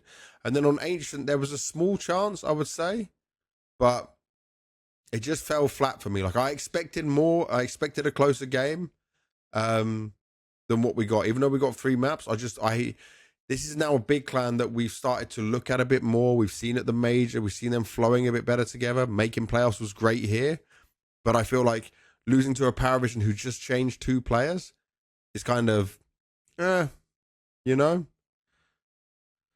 I get what you mean. That this is probably their chance to beat them, considering that they've been a stable roster now for about 6 months, I think. Yeah. It's big. But at the same time, PARIVISION just went instantly improved after these changes. Something released in them. We'll talk about them. We'll talk about them later, not now. Yeah, but you're jumping too far. I think overall, it's a good event from Big. They should be making playoff. At this kind of event, in my book, if they want to take the next step, I think they did their job. I don't expect them to be in semis or finals with the team lineup that we have. Would you not have favored them against PARIVISION though, considering the changes? I had them favored in this matchup, considering it was a stable lineup and they know what they're doing, and they decided to pick Cash, and they should have had some confidence there. It's kind of wild. I mean, it's a great chance for Hobbit. I mean, he's 32 years old. His career isn't exactly like trajectory. It's a bit of a risk from PARIVISION, but it's obviously that they've identified something along the lines of we need experience. We need more people with experience in this lineup. It's too hard with too many youngsters. So they've opted for a 3-2 split in that, and you can say 3-3 with Dustin into it, which makes. But we still need to wait before we finish off PARIVISION, because we were talking about Big. We've gone too far on this Devilwalk. You've done it again. I was saying about the 50-50. Get back on track, boy. And I'll get us back on track. I'll move us on to BetBoom. So, BetBoom, with all the problems they had, like losing Steam accounts and all these things they had to deal with, they did smash their way through the group stage. I did say I was worried about that big game they did play when we looked at that one. But against Nemesis, it got very close. It could have been Nemesis going 3-0. So that was a crazy one. I didn't get a chance to speak to Boomich. I saw him only briefly after they lost the FaZe, but they got bullied. Like, I don't know if they had too much time off, because they had like 5-day break before the playoffs. But FaZe just rolled them. Nothing was working. But is this... It was crazy, man. A worse team than the BetBoom we saw at the major? I spoke to... Boomich about this, right? I asked why would you not keep Flamus? Yeah. And he said something about like buyouts and, you know, the time they actually had with the team prior to this and seeing what this roster can do. And he said that with time, he believes in the players that they've got right now, you know, and this is the team he wants to continue forward with. So he's happy with where he's at with these players. Just this playoff run they had, like they were set up. Getting FaZe in the first game would be good for BetBoom in the normal case, you know? Yeah. Like, but I feel like they were so shocked on this cash that they definitely should have been practicing, because they should have known it was an option, considering they're leaving it open to be picked. Yeah. And they just got absolutely destroyed on.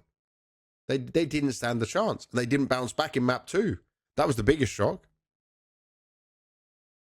Yeah. I mean, I don't know what to think about this BetBoom, because I'm as a viewer and watcher, like I want Flamus to be in that lineup. I wanted him so bad to be part of it. And even if you look at, you know, I understand maybe role wise it makes more sense, balance wise, but we can also look at some of the, you know, statistics. You know, Siren, who obviously came back into this lineup for this event, and wasn't there at the major, he did not have a great event. And that's why the question kind of pops up where, you can excuse Boomich for having a 0.73 rating, but having Siren on a 0.82 when you have the best playing player of the entire event on a 144 rating. Yeah. Not make it further. It's clear that they have something in this team that's highly competitive, even against tier 1 teams. But I'm wondering if they're kind of nerfed themselves now. I'll give them another chance of like 2 more events for BetBoom, especially considering how well they did at the major. And if they can have 2 more events where they at least can go playoffs when the more elite teams are there as well, considering we would have had higher expectations because it's only XSE and there's none of the really big name teams here. If they can maybe make playoffs of one of the next 2 big events they attend, then sure. But if they hit another visa problem or they have another problem, then they should have just taken Flamus, no matter if Boomich wants to stay with these players or not. I think that's very key, because you can't have this problem where if it comes to European events, you can't travel there with your team. But they know that like, by now. As a team, when you get into a position to break through, to go into tier 1, and you, like, the recipe is there. They know that recipe works. They know that with those players, they can break into that. They have a chance of stabilizing themselves in that environment. Yep. It's too much of a gamble. Like, one player can make a huge difference. And if I would have seen the lineup that they went on with the major, I would have probably put them as favorites alongside 9Z. Oof. For the event. Well, that would make sense. I understand why. Yeah, I think we have to see over the next couple of events, because they're going to get invites now. They're top 10 in the world to Valve rankings. Wait and see what they can do. They're going on vacation now, by the way. Did they perform like a top 10 team in this event? No, definitely not. But they also they literally went straight from this to vacation. Yeah. So their vacation time is now. All right, next we go on to your Swedes in Alliance. So Alliance right now are pretty damn good. I would say that this was an impressive run. They started off with a loss against PARIVISION. They beat NIP, Bait, and they even beat eventual winners 9Z, and then beat Nemesis in the quarters. They do play the rematch against 9Z on stage and don't win it. I don't think it's about stage, because they've played some of these smaller stages in Sweden and stuff before. It's a rematch situation. Yeah, it's a rematch situation, but also it could have been a straight 2-0, because obviously the Inferno game was very close as well. So 9Z did level up more to their normal level as the tournament progressed, right? But Bob XD was just a complete standout player for me, because we see. Remember, I think it was Blast Bounty beginning of the year when he was on Eyeballers. And I told you about some online game. Yeah, and it was just some online games, but he was good. Yeah. But then for him to do it on LAN and in this type of environment, I said, okay, I'm seeing it. And they said, Twist said to me in an interview that they're giving him a lot of space. They're letting him be able to make the moves and have the position he wants. He didn't show up against 9Z in the semi-final. He struggled. Even on Inferno, I think he struggled against that game. But for Alliance, this is huge, because they're now 17th on VRS right now. A great chance to be a team if they can hold some consistency of going to Singapore. Obviously, they're not going to be in the first batch of invites, but it will help them for the second set. Interestingly enough, by the way, so Hawk, who is down as the coach. Yeah. He wasn't behind the team. I've told you about this. No, but this is how they do things. So I obviously spoke to them in the Swedish Cup. The reason for it is Hawk is super analytical, very much about building rounds and structure within the team. And the guy that is behind them Chef Pontus. Yeah, he used to be their manager before. And they wanted a switch because they needed someone to be able to bring out more energy and get people going in the pauses. So they're they've trialed that and tested that for about a year now, I think. Obviously working. And it's working. It's a recipe that works for them. And I think it's smart problem solution, because everyone is not going to be like, CS community has a kind of a negative picture on people who bring energy to teams. They call them cheerleaders, or more of a like downplaying the importance of that role. Either way, I think it's smarter they identify that. They understand they have a coach that's incredibly good at something. Keep him doing that, and adding, a fix to the problem. Where, Hawk is obviously still doing anti-strats and doing all the prep work and stuff like that. But having someone they know can hype people up, give good feedback, and still chime in and make changes in the game that they believe in. Because not like he's just a cheerleader. That's not really the point. I think it's more that he understands the people a bit better, while the other person understands CS a bit. With Swedes, I think I can understand why you would need it, right? Because there's not many high energy, super out there players in Swedish teams. You guys are kind of a bit, just playing along. What do you mean, Well, what does that mean? Well, like, there's not, when you think of even some of the greatest Swedish players, right? There's not so much hyped players behind it, There's not that one to push them along. You get what I'm saying? It's nothing insulting. I'm explaining the fact of... But meh is insulting. Not meh as in playing, as in when things happen, right? They're just, this is good. We'll just get on with the rounds, getting some kills going. Yeah. I get that point. Yeah. It's not... we're not Brazilians or Albanians. If I look at this whole Alliance team, Twist might be the most, at best, animated player on that team. Yeah.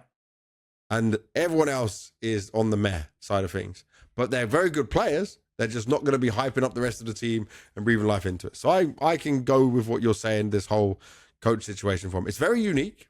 I don't know any other team that does it. But obviously it works for them.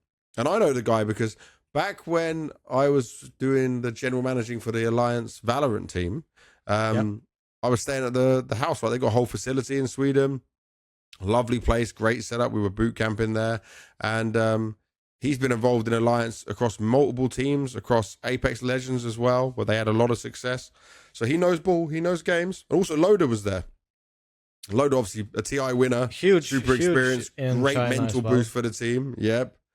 So there was a lot that Alliance bought into this, and I think it paid off for them. I think top 4 finish is absolutely huge for them, and now it's about continuing it and seeing when the next batch of invites for events comes out, where they are on the rankings to pick it up. I love it. I love Alliance. I love because they play tactical CS. Like it's not let's say old style Swedish where everyone's just roaming around and it's tactical. They have aggressive elements. They're very defensive, but they're organized. I think the most organized Swedish team by far. Yeah, I think that's a good way to say it. Definitely. Yeah. Very contrast to like eyeballers, right? Completely contrast. Yes, completely different playstyles. Like it's night and day there. All right, so our next team to look at is FaZe. FaZe did like almost the impossible, by the way. They went 0-2 in the best of ones, losing to TYLOO and MIBR. Then 2-0 Sinners, 2-0 3D Max, that incredible game against eyeballers. Then they dominate BetBoom, and they lose. I thought they were going to beat PARIVISION. Like, they had the chances, man. This game was pure cinema. I think this was the game that was like the highest viewed game of the event because it had it all.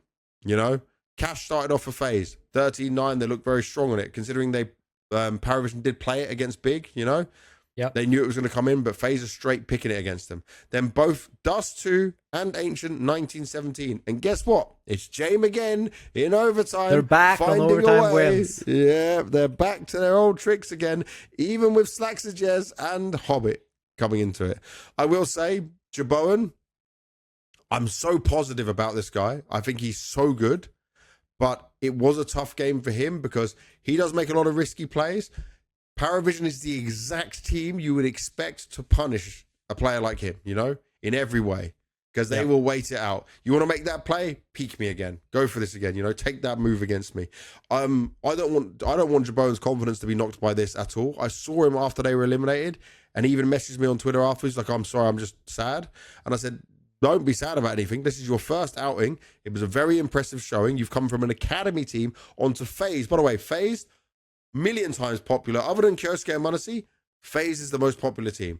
Every game, there is a 200-300 Chinese people with FaZe jerseys on, FaZe t-shirts, the new FaZe jacket. They were selling out of all the FaZe merch from every shop that was there, done by this Onwear team. It was really China FaZe. There was FaZe ups being done absolutely everywhere, like non-stop. They were asking me to do FaZe up. I kept telling the Chinese, do TYLOO up, do this. I'm going to make a new thing. Just because TYLOO I was like, you're Chinese guys, like support your own people as well, man. Support your boys. But they do love FaZe. Obviously, there's a lot of love for Twists and Frozen, right? The Chinese social media memes and stuff as well. But I'll say this. This run from FaZe was way better than I expected. Really good. And just some very small moments could have changed this. They could have been in that grand final, and they fought really hard to be there. And this is with what Twist was telling us, 1 day of practice they had, 1 day, and the rest of the practice was done in China. So, I mean, I had FaZe going out in groups. I was kind of smirking when they went 0-2, if I'm honest, and thought, yeah, I'm so right. I'm so, I know what's going on. And then they grew into this tournament. They started to show more potential than I thought they would be able to kind of showcase. Obviously, you have Frozen and Twist. They're always going to be great players and be able to produce. I think you saw sides from everyone, even Jacob, obviously Jabon, who kind of was memed as weirdly enough before he got to showcase his skill on the server. A lot of people were negative about his arrival, but at the end of the day, I'm really glad that he got kind of answered back to the community, like, what's up, I'm here. I've showcased what I can do. Give this guy a little bit more time, get him to gel with his teammates. He's going to be really good. He's going to be probably a very attractive offer on the market, no matter how it goes for FaZe. And remember, he's only like on loan or whatever it is, but I'll say this. We said this on the first episode, that people complaining about this Jabon signing, obviously were not watching anything or hadn't heard anything, because we had heard about him. We knew what his potential was. We said this last episode before we played any games for FaZe. Yeah. So people who actually are watching and they know a bit of Counter-Strike from the lower levels could see he was a talent. But the fact he was able to show it was like, okay, I'll give him this. I'll give him that for sure. I think it's massively, massively positive. Yeah, and overall, I think for FaZe, it's a good tournament. I mean, they showed grit, they showed determination to pull back from a 0-2 in a position where, they come into this with very little or limited practice. Grew into games, got better as the tournament went on. I think that's good signs. I think it's signs of potentially a pretty strong team. Will I say that they will challenge for tier 1 events? That's maybe a bit of a stretch, but I definitely think that FaZe has put themselves in a position where they can build from this, and they can get back to kind of where they belong. Not this season, maybe next season, but they definitely put themselves in a place and foundation that they can grow from. So it's hard to judge them because you obviously expect so much from FaZe. But I still think this is a good tournament for them. I think it's a good tournament. I think that what I heard from Twist and Frozen about NKJ bringing this structure, and obviously NKJ will say this, right? It's not just because he's German. He lives his whole life in structure, from gym to timing to schedule. It's why he's been such a good assistant coach for many teams. I feel like he can be a nice bit of balance for pointing out the mistakes and problems the team is having to help them go like further forward. I think this can be a very good sign for the future. So I'm liking it. I'm liking it a lot. All right, so from FaZe, we go on to PARIVISION. We've done a lot of PARIVISION talk already because obviously we've covered the teams they've gone through. My brain went off a bit as well. You went off one way. So we kind of done a bit of PARIVISION, but PARIVISION with Hobbit and Slacksuggest. Slacksuggest never played a big event in his life. Very unknown of what he can do, Hyped up player, but a slight risk in obviously coming to this level. Hobbit, you know what you're going to get. You know he's got quality. He grinded to 3.5 or 4k elo, whatever Dastan asked him to do in order to get a chance to play on the team. I think Overdrive was commenting or tweeting about like, this is going to be a really bad move for PARIVISION, doesn't make sense. But you know what it does do? Is it takes away some of the stress and pressure from James of micromanaging every part of the map, because Hobbit is talking so much more. He is delivering so much more voice that is actually helping people do their things better. Zwei told me, by the way, I don't know if this was on interview or off camera, but he said in his past 6 months on PARIVISION, all the notes he was being given, he'd have to like constantly check to make sure like, okay, I've got to do this next. I've got to have this, and try to remember it all. But now he just does it. Like, it's all sinking into his brain. James says, do this, and he goes, okay, I'm doing this, and he knows what he's doing. Yeah. So he's more comfortable. Zello, did Zello end up as the highest rated player for them or not? Because he was playing really good. No, Zwei was still highest rated player. Zello was playing really good and had so many impactful moments more that he felt like he was in a better position as well. And I think the only thing that let them down was this final, because it was a lot of, like, I would say bad first half starts and not being able to fight your way back into a game, Like, if they just had one good run or one good map, then maybe it could have kickstarted something. I almost was getting flashbacks to when they won Blast Bounty, first event with a new team and getting it done. But this time, 9Z were just too strong, too individually sharp, and also 9Z was willing to disrupt what PARIVISION loved to do. Yeah, I think 9C were always going to be bit of a too much, but like when I looked at the final, right, and 9C made it there, I thought maybe FaZe could have been a harder matchup for 9C with the way that they played. And, yeah. But I think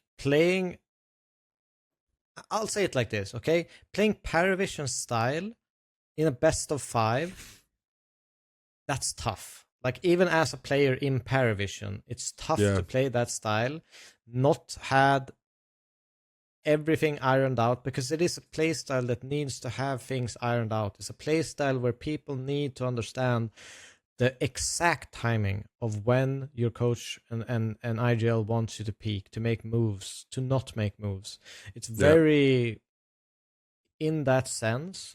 And 9C is a very, very structured team themselves, in obviously a different way and different style, but they have so much more ironed out. And it felt like once 9C got to that final, I don't even think if you put any team in that final against them, they'd probably lose. And we can start talking about 9Z. Yeah. We did so much PARIVISION talk, right? Yeah. It's just tough. Tough best of 5. Yeah, I think for 9Z, they lost the eyeballs in the opening game, right? You called it as being a possibility. Then they beat Sinners, they beat 3D Max. Then they have this like loss 2-0 to Alliance, which is kind of like, ooh, I didn't, it's very unexpected. Then they beat MIBR, which is like they lose to the Swedes. But you said very tactical team, right? So that tactical, that preparation way of going up against 9Z, if the individuals just can't shine and do their thing, works in their favor. So then they beat MIBR. Then TYLOO, revenge against Alliance. And I feel like from the losses they took and the fact they were able to win a quarterfinal game, they kept calling it a barrier, right? Where they were getting stuck on the stage. They lost to Magic, right? Which is obviously a team you would say is quite far beneath them. And then Furia at the major, which Furia should be above them. But 9Z are trying to punch their way upwards. And this is the first big event trophy. And it's an MVP event, by the way, for HLTV. This is a huge one. This is an absolutely huge one to be able to pick up with your 9Z. Hyaso Peak won. Hyaso Peak. Huaso. Yeah, Huaso. I thought, by the way, Lutrov was going to be able to grab this MVP. But I think just the fact that he didn't have as good as playoffs and definitely didn't have as good a grand final, that obviously punished him a bit for it. But it was between Lutrov and Huaso. Yeah. Only a 0-3 rating. The grand final difference was huge, though. The grand final difference was like, let me look, 1.39 Huaso and 1.16 Lutrov. Yeah, that's the difference. Yeah, that's the difference maker in it, right? We did both say, by the way, the overall winner of this event would be 9Z, and they did come out on top for it. Not in the way I think we predicted them to. No, not. We thought it'd be like BetBoom in the final with them or something like that, you know? Yeah, and we definitely did not think that 9Z would be in a 2-2 game in this event. Fighting for their lives, you know, fighting for survival on it. But this was a character building game for this team. Very character building. To be on the highs of the major, to come to this event that has countless problems. And by the way, all the problems. So they were on the game where the power went off. They were on the games where like they had a lot of delays and waiting. And every time I came to speak to them, every time I spoke to Frank, the manager, said, it's okay. We've been in worse situations before. Like they're just grinders, man. They're just pushing on forward. They want to get involved in everything. And another thing is they took no vacation to come here. And they have been grinding non-stop. So if you go and look at their events, I did the maths when I was doing the event. But they're going on vacation now, right? I don't know. I'm not even sure if they are, bro. I think a very short one. But like, look at this. So they started their run of events, yeah? So Rotterdam, when was that? Their next event is Esports World Cup. Yes, now they're having their break. Okay, yeah. So they're skipping Blast Bounty. So... Bro, they did Rotterdam. When was this other one? This Circuit X. Like, they said yes to everything from March until now. Without any significant breaks. So they had February was one event, yeah. Then the next event was March 4th. So almost a month break, or probably not a break, but like practice. It's kind of crazy. The Blast Open Rotterdam is March 18th to March 29th. They also went to Fergie in-house, which is March 26th. Yep. To March 30th. They were at a Rush B, then Astana, then Stake Rank 2, then Cologne Stage 2, then Cologne all the way to playoffs into XSE. Like they went on this is a crazy run. A crazy run of just non-stop events, right, for months. And they weren't just doing tier 1 events. They were doing these tier 2, tier 3 events at the same time. So and this hard work paid off. Kids, right? Bit has kids, right? Yeah, Bit has kid. Max has a young kid as well. Yeah, that's crazy. They went back after the major, by the way, to Argentina for just a few days and then to China. When it would have been easier to go from the major straight to China. But just to get a few days at home and see family and everything. So I respect their grind. I think this is a great win for them. I'm not going to go and say, and now 9Z is going to win some tier 1 event, but they are definitely a playoff contender at any of these big events they're attending. Yeah. I can see that fire in them, the grind. It's going to be interesting to see how they come back when they go to EWC afterwards, because that's going to be the main thing. I want to see, like, when you go EWC, and you've had a big breakdown, you're off it, how do you come back into form? It is incredible when you look at it, because the 26th of January this year, they were 94th on the VRS. Mm-hmm. They were unranked at the start of the year. First ranking, 94th. You know, fast forward 2 months and they're top 19. Then fast forward to now, they're 6th in the world. After that win. They are above teams like Aurora, G2, BetBoom, MOUZ, Legacy, FUT. There's some pretty crazy trajectory for a team. Definitely. And it's super fun to see. Super fun. By the way, I'm getting pure robot voice from you, so I only understood half of what you're saying. All right. There we go. That's better. It's good old I'm just saying they had a crazy trajectory. This year started unranked. Now they're 6th in the world. Just 6 months That's what later. they worked for. It's best ever ranking. And Max has been doing this for 6 years now, from 2020. Bit left, 9Z, when he was still with Max, and then went to MIBR, and then came back, and then did a trophy together. DGT left, went to Pain, thought he was going to have better things, did make it to semis of a major. He was just spreading out, gathering experience, brought it back to the team, and let's go. Dude, it's actually, I was looking down it, because when I was doing my research for the interview, right? And I'm just like looking at how they'd all been. So like Max obviously stayed. Huaso's been there since 2023. But he was on 9Z Academy and then went to another team, Flamengo, on loan. Lutrov is on loan. Sorry, DGT is on loan from Pain right now. Yeah. Lutrov just been on 9Z for 2025. Mayan told me, by the way, like there's something so special about this team. It's like one of the best experiences of his life. DGT goes away from the team, comes back to the team, and now finds success and lifts his first notable trophy. Like, all of this is so impressive for a storyline. And I think, I don't know, do I have any more stories for the rest of this event of what happened? I can tell you a bit about the show match and my amazing performance. Banks 057 performance at XSE Pro League 2026. Hey, I'll just say, not the worst rated player of the show match. Definitely will add. Definitely not. So there was Chinese monacy and Chinese twists as well. So to explain this show match, right? It was basically Team International versus China, but the teams that were supposed to stay from semis, like Alliance and FaZe, they were like, BetBoom was already gone, so the FaZe had a signing session, which obviously is more important for the fans than doing the show match. And then 2 Alliance players did agree. And then they said, no, we actually want to go home because they were too sad about the result. So then we had to get Surf, who does speak English. I've worked all of him on stage at one event at CAC 2023. And Baseline J, who also is my stage host, talking English. So it was an English-speaking team, but it did kind of mess up our whole international team, right? Because the idea was that we would have Baseline J on the Chinese team, because he was the Chinese stage host, and me on the English-speaking team, right? So Kyosuke and Munacy, obviously, we got no problems with this.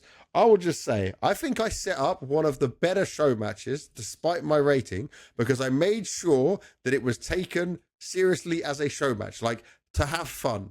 Because Munacy at one point was like, I need to make highlights. And I'm like, brother, I was like, you need to entertain the fans. That is what we're here to do. Like, that is your job right now.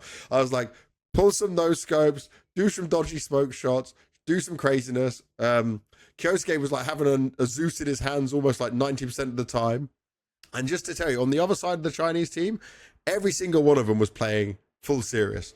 AWPs, AKs, M4s, everything.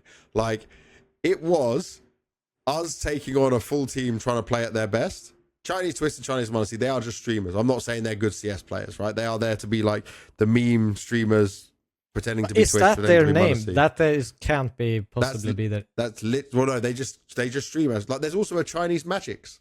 I can show you a picture. That's their nickname. That's their name, bro. They try to make themselves look like the players. Like, Chinese Twist looks like Twist when he was on Team Liquid, and Chinese Munacy is a girl, but she does kind of look like Munacy. It's a girl? Longer hair. It's a girl. And then Jacob is one of the commentators. XF is an old 1.6 pro. Yeah. He's 41 and he still plays to a very high level. Obviously, he's not a pro anymore, but he is a super old school player. That's kind he of has crazy. games back on HLTV. Let's see.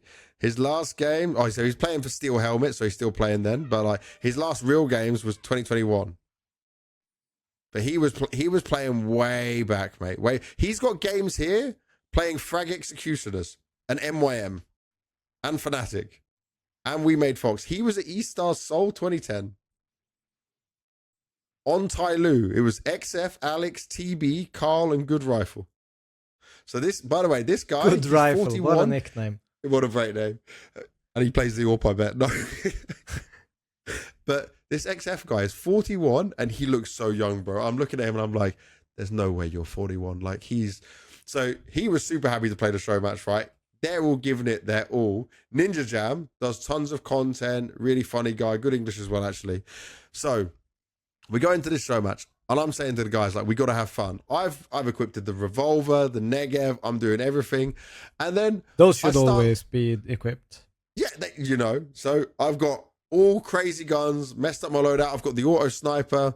And then I start seeing that, like, some of my team, not to name names, Kyosuke, Munacy, Baseline J, they're like, oh, we're just going to win the first few rounds. And I'm like, guys, we just won 3-0 with like 0 difficulty.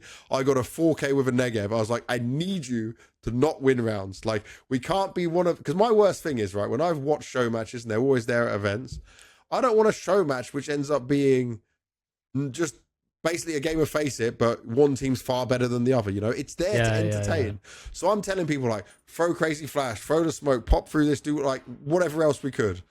And I do think we basically said one round, one person leaves spawn, you go and fight as many as you can. Then the next person leaves spawn, go and fight. You know, there was another round where I just said to Munacy, like, okay, we're all going to die. You play 1v5 and try and win the round. Then he got knifed. That was the last round. So it was the last round. It was 12-11, and it was either we win and he wins 1v5, or it ties 12-12. And then it went to go to overtime, and Munacy and Kyosuke are like, yeah, we're playing overtime. I'm like, guys, you don't play overtime in the show match. Like, it's done for. But yeah, I think for a show match, it was entertaining. I think we delivered that. I don't care about my bad rating.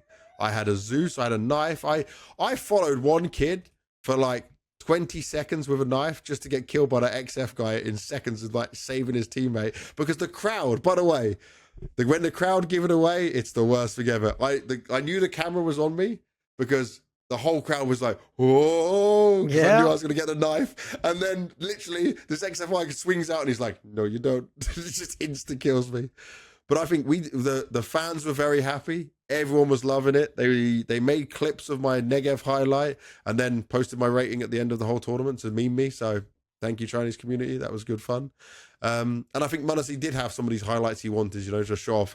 He did a couple of like no scopes through the smoke and stuff like that. So yeah, I think we delivered a fun show match there. I mean, that was good. Nice. Did you enjoy it? I mean, that's the most important part. I didn't enjoy the first 2 days, mate. I honestly, like I told you, after day one, I was like, if Valve pull this event and then teams leave, I was like, I'm just going to be on holiday in China for a week and a half, you know? Oh. It could have been crazy. I mean, we never really went through our predictions, but we did mention the overall winner. We kind of messed up our predictions, didn't we? So, we both said TYLOO would beat FaZe in the first game, so we won that one. Yeah. That's good. Both said 3D Max. 3D Max over Both said 9Z. Understandable. Which we lost. And we didn't have the information of who the hell was going to show up. Yep. Both said Alliance. I mean, not a bad shout. Terrible for that specific match, obviously. Yeah. But Alliance did well in the tournament. Both said BetBoom. BetBoom beating Sinners, we got right. I said Lynn Vision over Big, but you said Big over Lynn Vision, so you got that one. And I said Bait over MIBR, and you said MIBR over Bait. So, yeah, it's not too bad.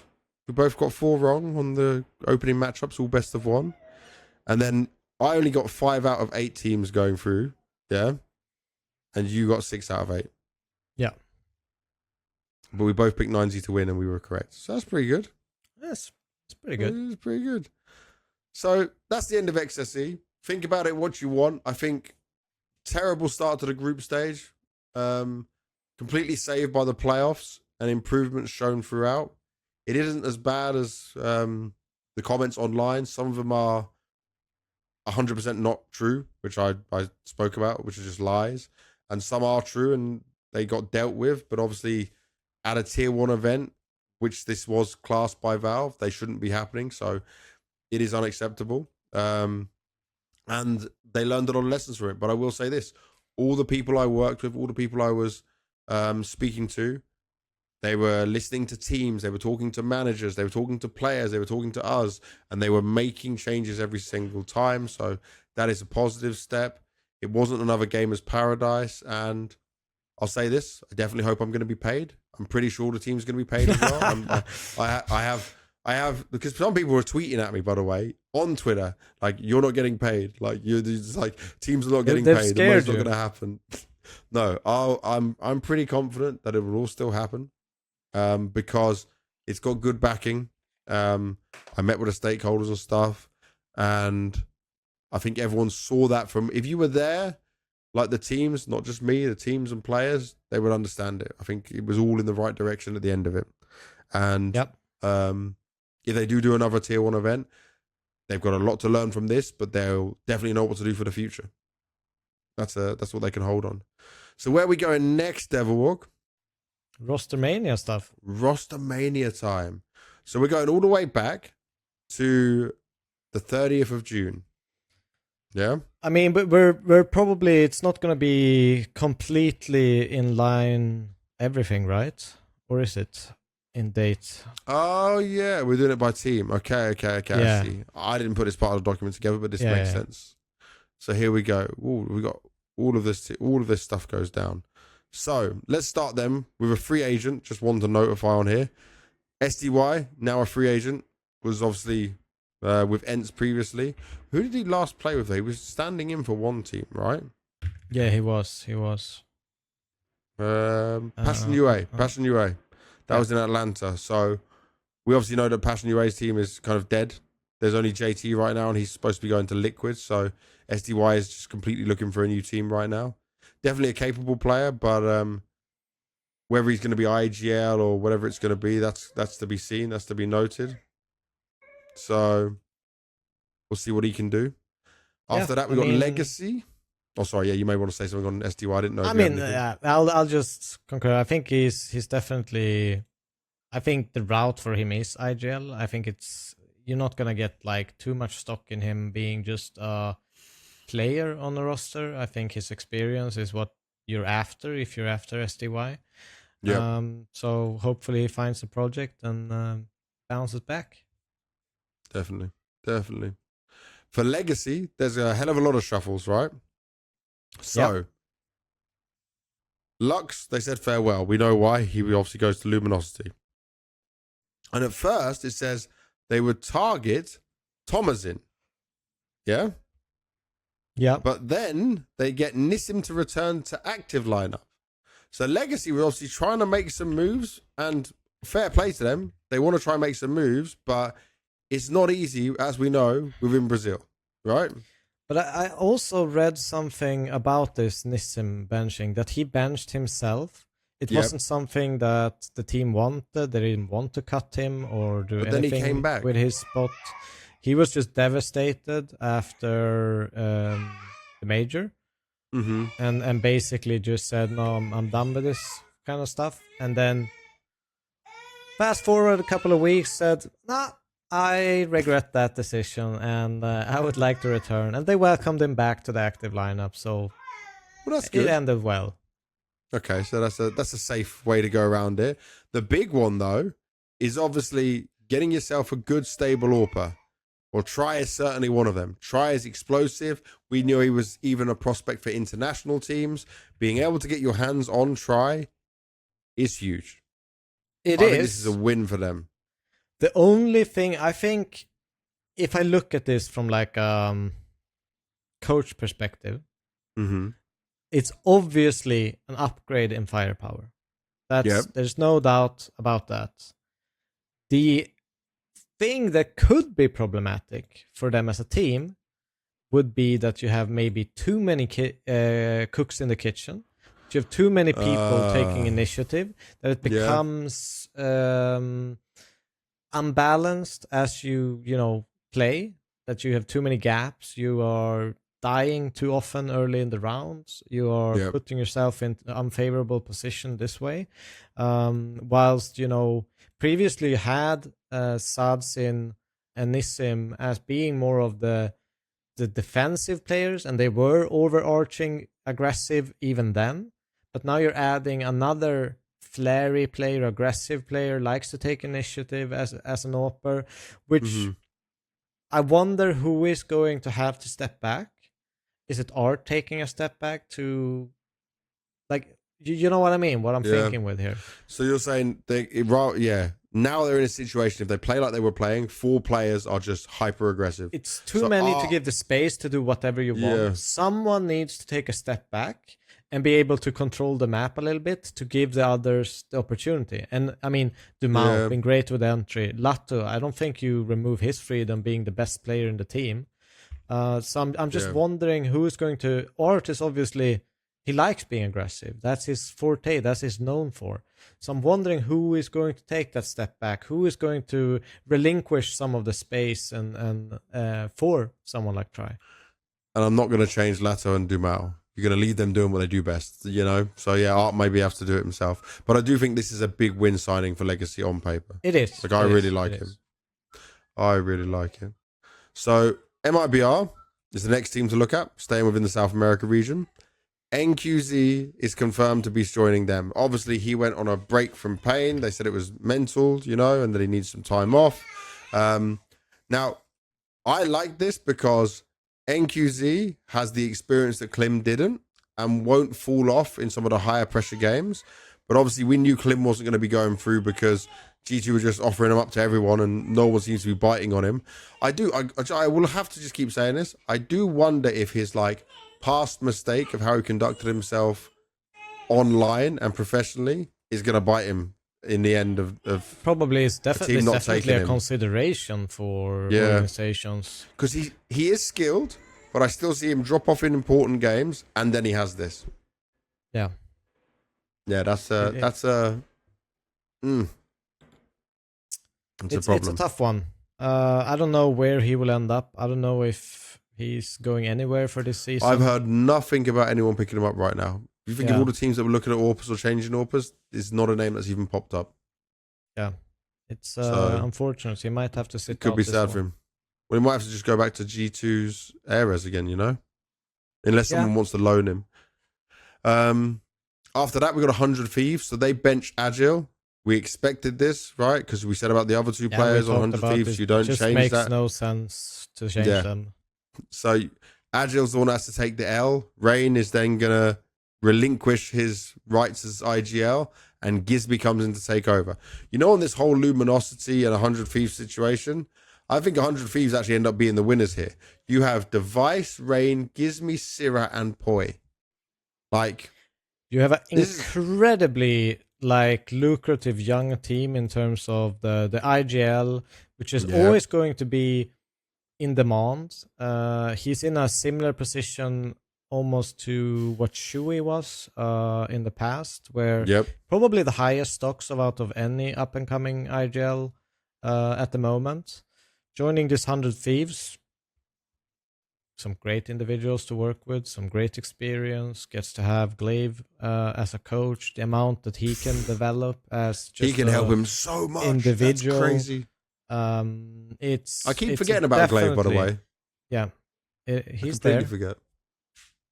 Dude, it's like a dream scenario for a young up-and-coming IGL to be able to gain some of that experience, have those conversations with someone who's been GOAT at their role, pretty much. Yeah.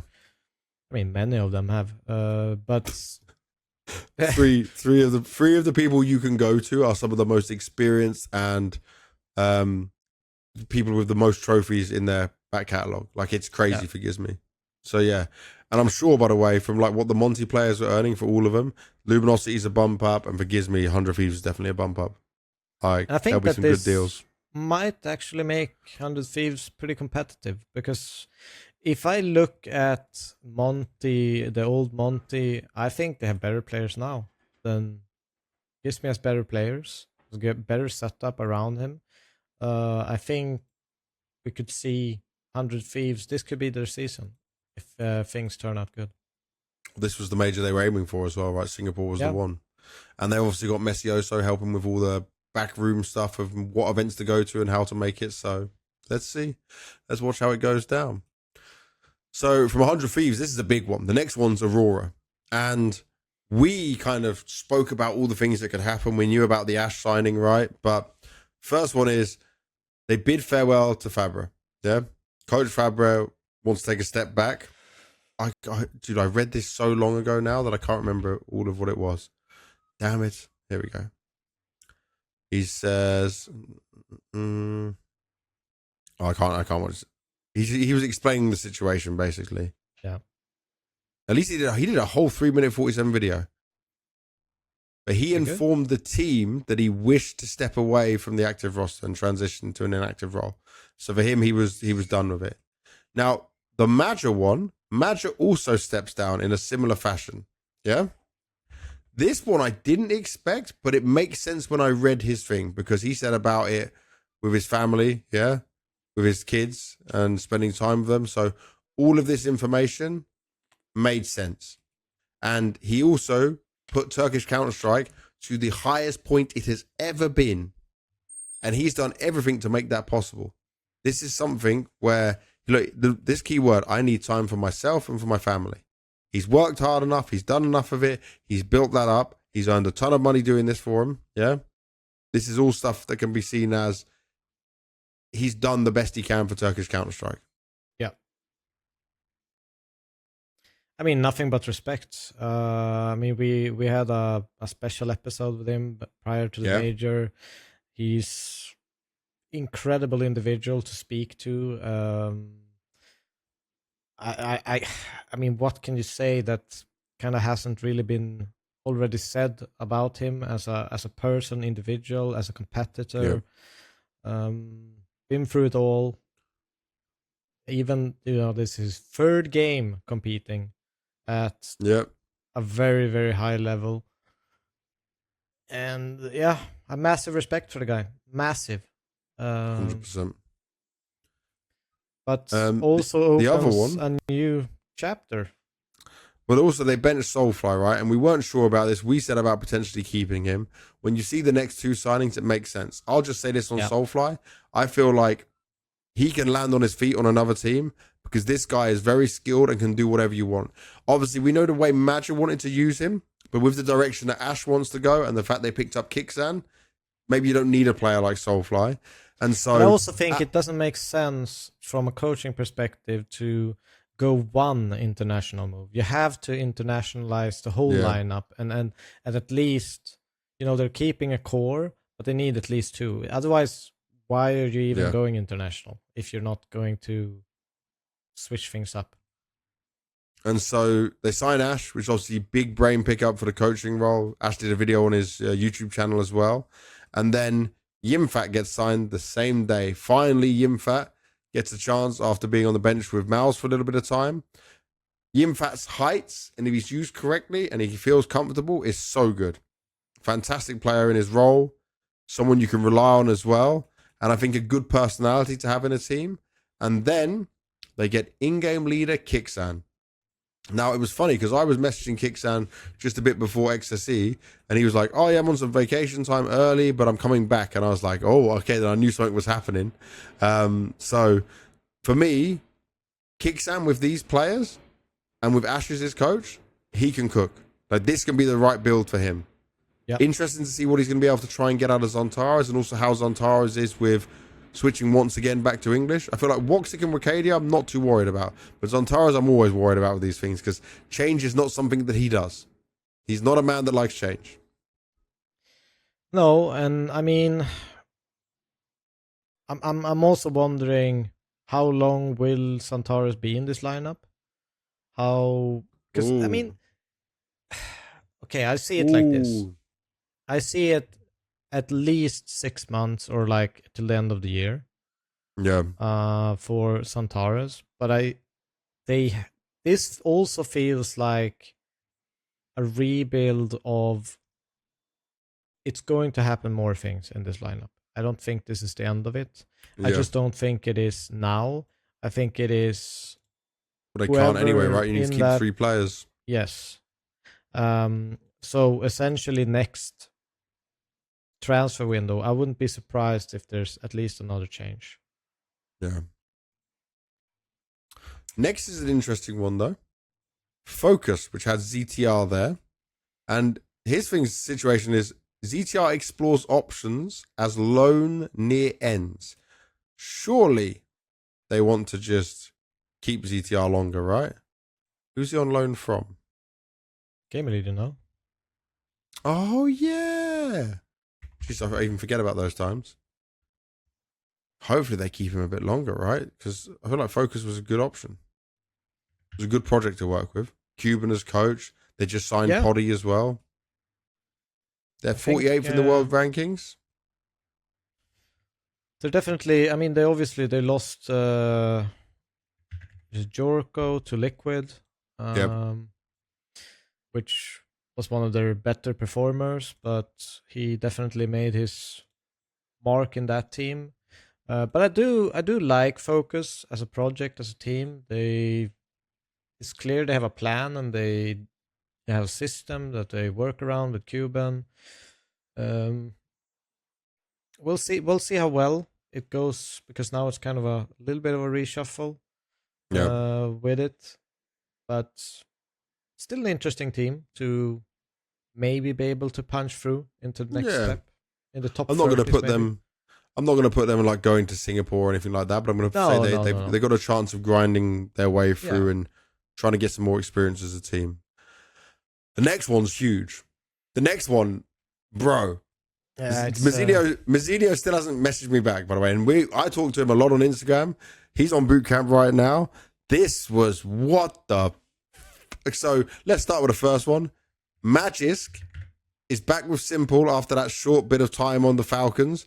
Magisk is going to IGL, s1mple, and Electronic. So you now have s1mple, Electronic, Magisk on the team, and a senzu. Yeah? I mean, now it's finally starting to look like something that you can be excited about. Bro, you have to be. Yeah. And they're completely reset on their VRS rankings now, by the way, because they are starting from scratch. They're on boot camp now. They're going to be starting from the like low parts of the But what happens with mzinho? And like, does he travel back to Mongolia? Does he relocate? What's So they were always fine. They were always fine when they were on MongolZ. Of like, for example, let me look at this. The players most of the time that always said they wanted to go back home was Blitz, Techno, Mara. Yeah, that's who I heard it from the most. I'm not saying mzinho and senzu didn't say it, but I know they always wanted to go back home, right? But during the grind and the rise of the MongolZ, that's when the whole team would do 6 months, maybe 7 months in Europe. Serbia, Europe, you know? Get visas, go through it. Now, BC Games definitely got enough money to make sure they got their visas and things in place. But I just need to... This has to be asked, and we need to find an answer to this. Senzu could have just gone back to MongolZ, but something happened where that didn't happen, yeah? He did something so bad, or something so bad happened between the team that it wasn't allowed to happen. mzinho and senzu are like best friends. They came up together. So mzinho has even now left the MongolZ to go and join back up with senzu. Now, I'm sure BC Games paying a lot more money than the MongolZ, but this whole situation is crazy. It is the move I did not expect in a million years, that mzinho, babyface, headshot machine, assassin mzinho, leaves the MongolZ. But you know why? Because he wants to have fun playing Counter-Strike and he wants to be with his boy. This is like... It is crazy. I mean, if we went and talked to ourselves 10 years ago and said that s1mple and Electronic would be playing with 2 Mongolian players and a Dane in the future. Never. About 4 or 5 years ago now, but yeah, no, that would never happen. Oh my God. And I assume they're going to boot camp, go to all these tier 2 lands, yeah? And I saw some pictures on Twitter where they're hanging around on the couch. It's wild. It's an interesting one. Definitely going to get viewership whenever they play. What's their next event, actually? Doesn't have an event listed for them. Oh, yeah, because they have to grind. Yeah, they've got no events as such. They will just have to attend all these tier 2 events. Yeah. But if Taz can bring the vibes... mzinho is someone who needs a good headspace. Senzu can be dominant. And if magisk can somehow lead... the only piece I'm worried about actually on this team is Electronic. If he can bring me any form of good play, Because, you know, he's the anchor. He's the support player. Yeah? Yep. Like everyone else, mzinho, senzu, s1mple, they're going to do their best. But if Electronic can just bring me something like, not trying to relive the glory days, but just play well for the team, then they are cooking. That's the only piece I'm worried about. Yeah. I mean, I can't wait to see them in action. I mean, for me, mostly because of mzinho plus senzu. Yeah. I know it went from being a meme team to not just because of those two. Yeah. I think they are like, you know, obviously s1mple can play, but I think those two is what makes this project interesting to me. Yeah. And you know, when you're saying s1mple, right? One thing I want to see is when he goes to these tier 2 events, I know it's not going to be fun for any of these players to go back down that far and have to go and grind these tier 2 events where it's not the same standards and conditions. But I want to see them shred through all of, like, I want to see them motivated to just dominate and get out of that position. Get yourself back to some big events. Yeah? Because sometimes you need to go through hell and grind your way back up to have success. But I still also want questions answered about what the fuck happened with the MongolZ and senzu to even make this happen, to find us in this situation. I mean, the one thing when we watched them, even with the Portuguese lineup and etc., it was they were not on the same page. They did not play Counter-Strike the same way. And it's obviously going to be a bit of a period now where you have a Danish IGL, you have Electronic, you have s1mple, and mzinho and senzu, who obviously they are... Let's just say that Mongol style, super aggressive, like really aggressive. They really aren't scared to peek and poke and prod whatever site they're going towards. Yep. I'm just wondering how will this fit together. It is interesting pieces, but might be difficult to find the synergy. Well, Taz, that is your job. Find them that synergy. I'm going to skip ahead, by the way. We have to go from this to the MongolZ. Yeah, this just makes sense. Yeah. So the MongolZ then are left with Blitz, Techno, and 910. They then remove Cobra Zero. Mara says, okay, I've seen enough. Cobra Zero, you're a good guy, but you're not the one for us. And they bring in 2 academy players. Now, Tikuak, I'm going to say Tikuak. That's what I'm going to go with for his name. He was C17. He was on MongolZ Academy, then he joined Chinggis Warriors for about 7-8 months, or 9 months, sorry. And now he's on the main team of the MongolZ at 17. And then you have Dark Meister, amazing nickname, by the way, absolutely brilliant. Everyone, he goes Evil Olaf. Olaf. Yeah. Then we're getting the MongolZ Academy player go straight to the MongolZ. I'm not going to doubt this because Mara has proven me wrong with both controllers and Cobra Zero, because Cobra Zero wasn't bad. He wasn't senzu, but he wasn't bad. Yeah? The fall off is starting to happen. If we look at like the major, they went 9th, 11th, yes, CAC, 5th to 6th. There was problems. I get it. But I will say that I still believe that they can make this magic happen with bringing some crazy young Mongolians in. It's just, it's not going to be maybe as easy when it's 2 players changing now. You know, like replacing senzu was just controllers to now then having Cobra Zero. This is a lot of very inexperienced players. Keeps their average age though down. They're like, what? Their average age is still 21.2. It's obviously a massive gamble. It's a lot of work ahead for this Mongol squad to make things work. I mean, I said it before. I don't expect them to be back in a top 5 position anytime soon. You were right. I do not expect them to be back in a top 5 position anytime soon, even after these changes. I think it's a lot of work. I'm not saying they can't be competitive. They cannot win like XSE kind of event or stuff like that. They could definitely. But I think to some degree we have to reset MongolZ expectation part and think of this as a completely, rebrand, not rebrand, but rebuild. because it's going to be some tough months for them trying to bring all the things that they want, how they want to play Counter-Strike, and make it make sense with the new players that they've got. Because they can't just copy the system or everything that they've played as the old Mongols with senzu and mzinho, and now copy-paste it into these players. I don't think that's recipes for success. They need to rebuild, and it requires a lot of work ahead. Definitely. All right, from here we go to Johnny Speeds. So they part ways with Sapek, but then they also bench Freiberg, who was coaching, Nork, and Lekro. Lekro's had his time, that's fair enough. Nork, at times I liked him. I would say he's pretty good. Hampus comes into the team. I guess he's going to IGL now, but they're still missing a fifth player.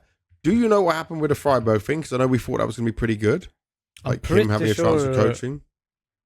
They are bringing Draken back, right? Draken's on the team, yeah. He's there. Yeah. Fifth, I do not know. But I think it's going to be a complete kind of newly started team. I'm not even sure all the pieces that are on HLTV is going to still be there. Okay. So... But it is an interesting move, and Freiberg joined a really risky project as his first coaching job, and I mean, I'm gonna be completely honest, not much happened since he joined that roster.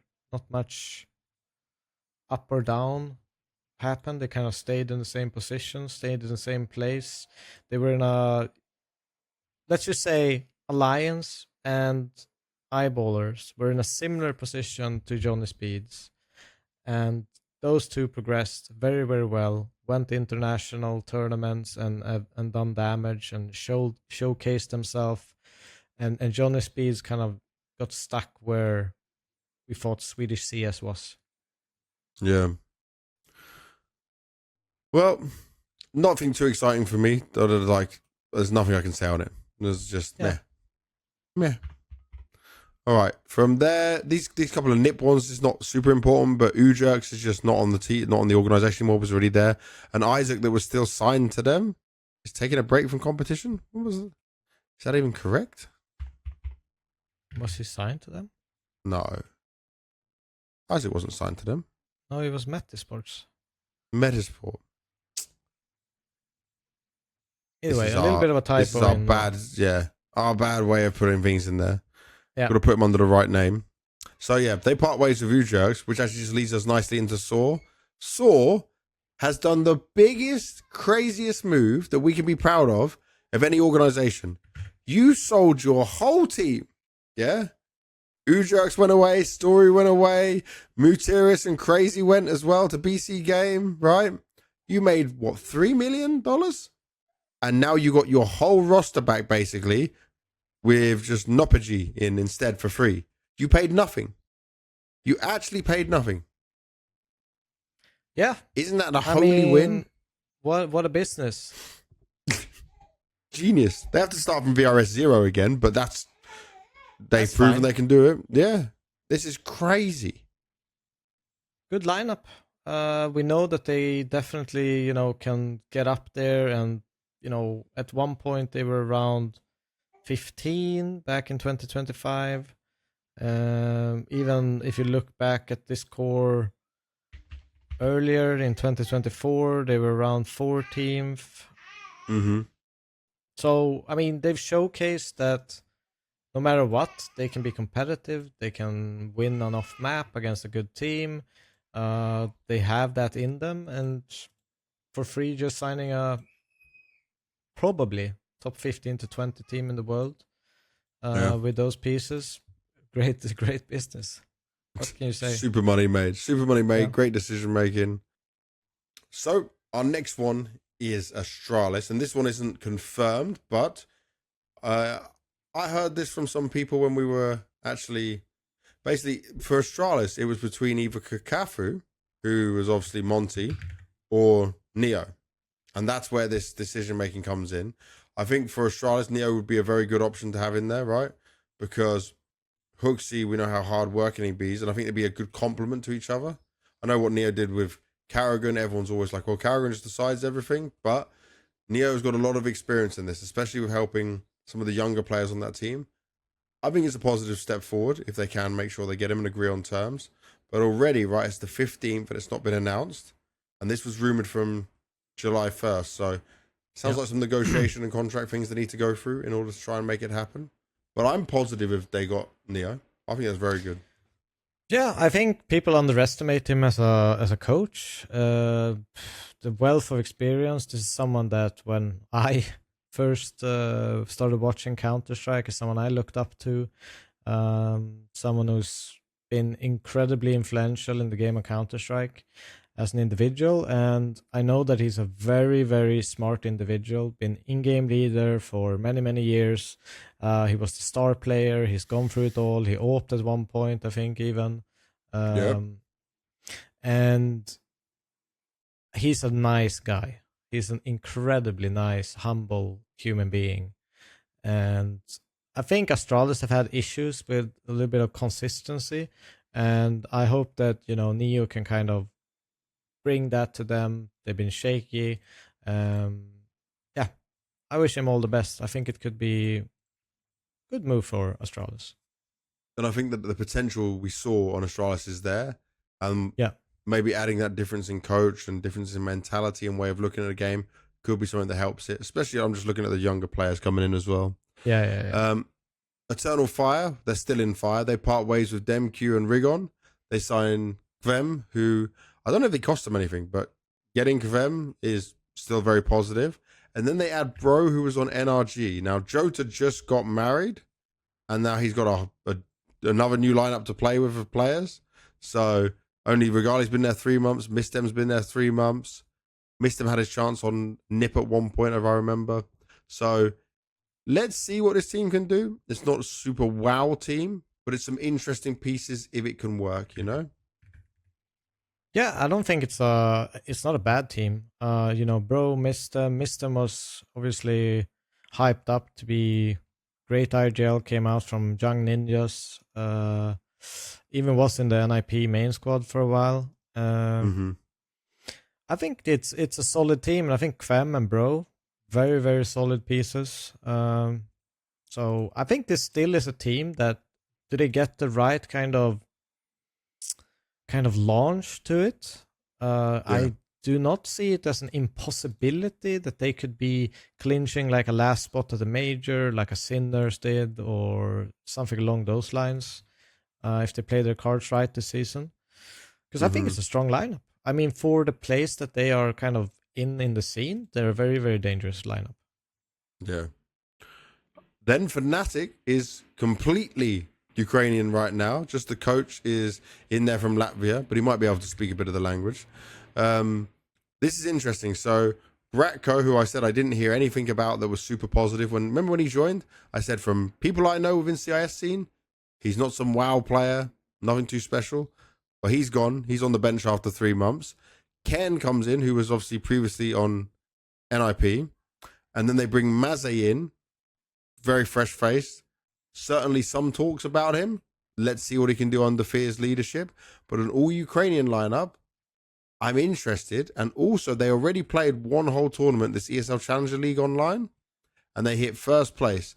No real notable teams they beat there other than Hotu, but it's still something to be proud of for a first starting event, It's definitely more interesting, but am I sold on the whole roster, the whole idea of obviously a bias towards seeing Fnatic being at the rank that they are currently is? Still makes me, cry inside.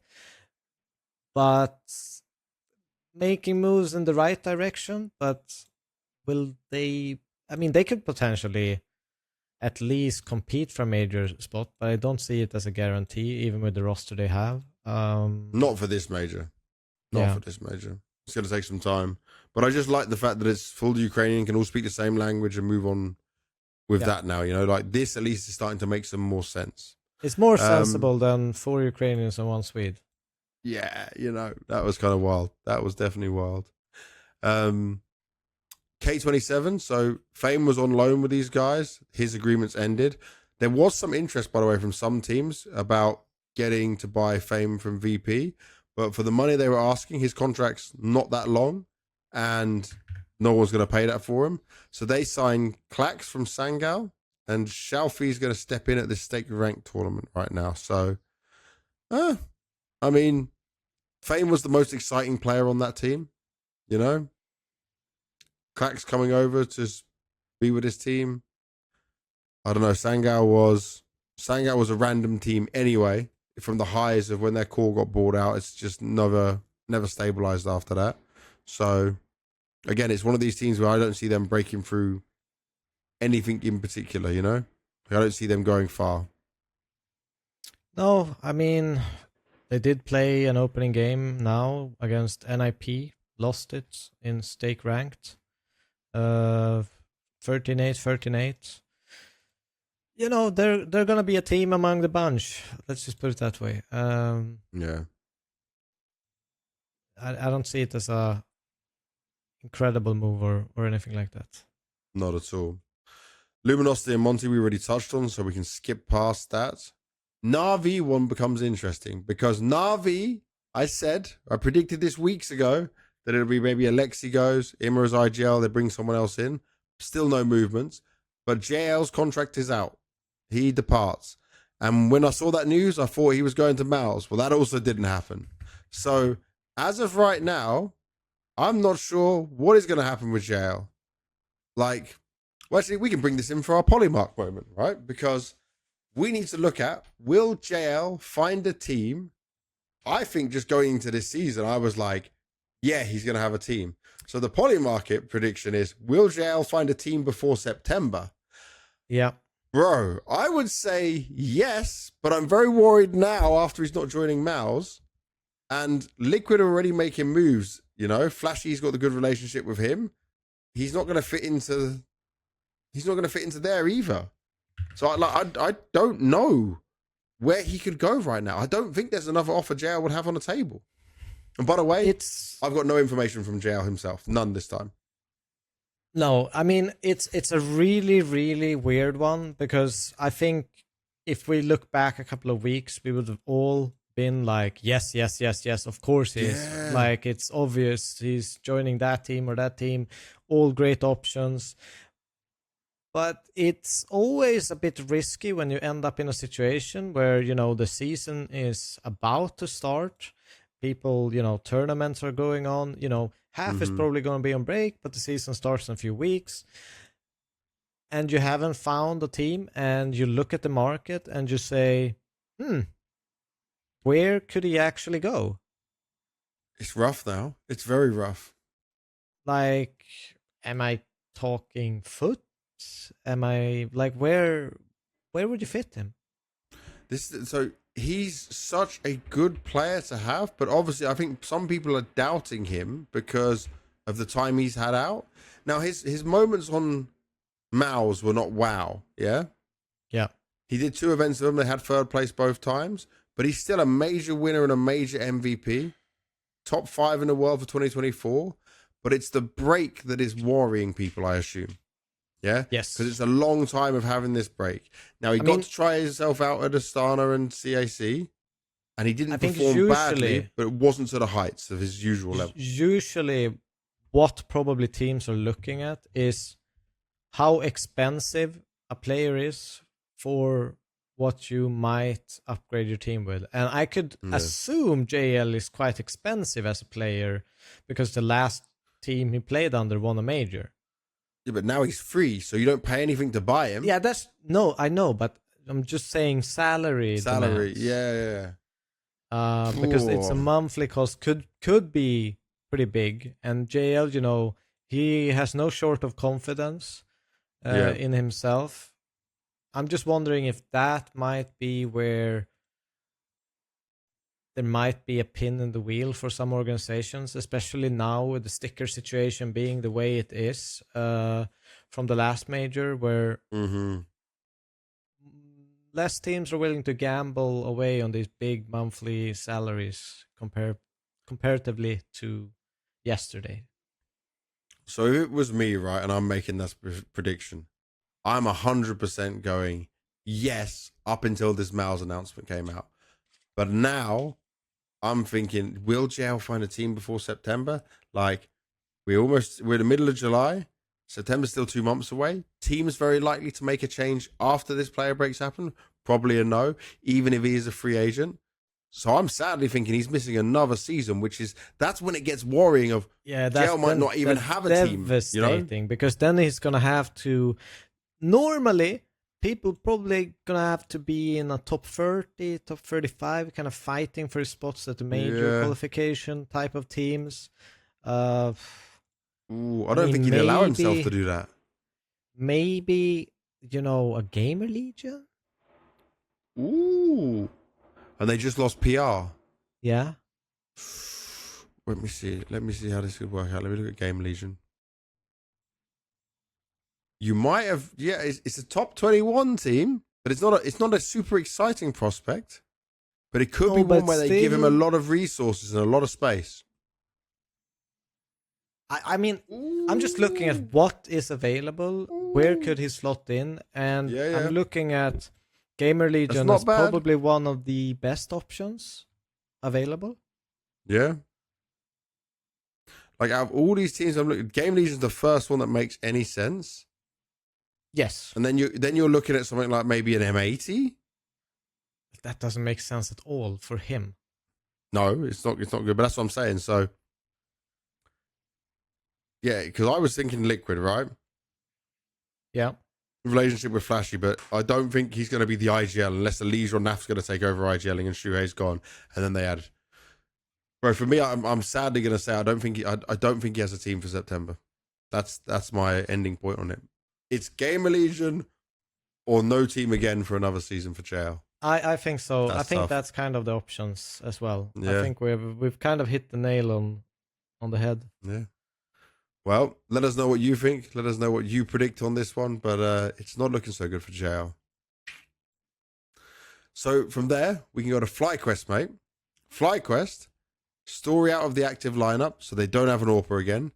We heard the rumors, right? The Story was like, he wanted out of the team, right? That was his decision. He wasn't happy with how things are going. That's kind of crazy. Obviously, they have these problems about practicing in Europe and going to events and stuff, but that's a wild one. Kind of what I heard was more of the line of like, the season for FlyQuest was tumultuous.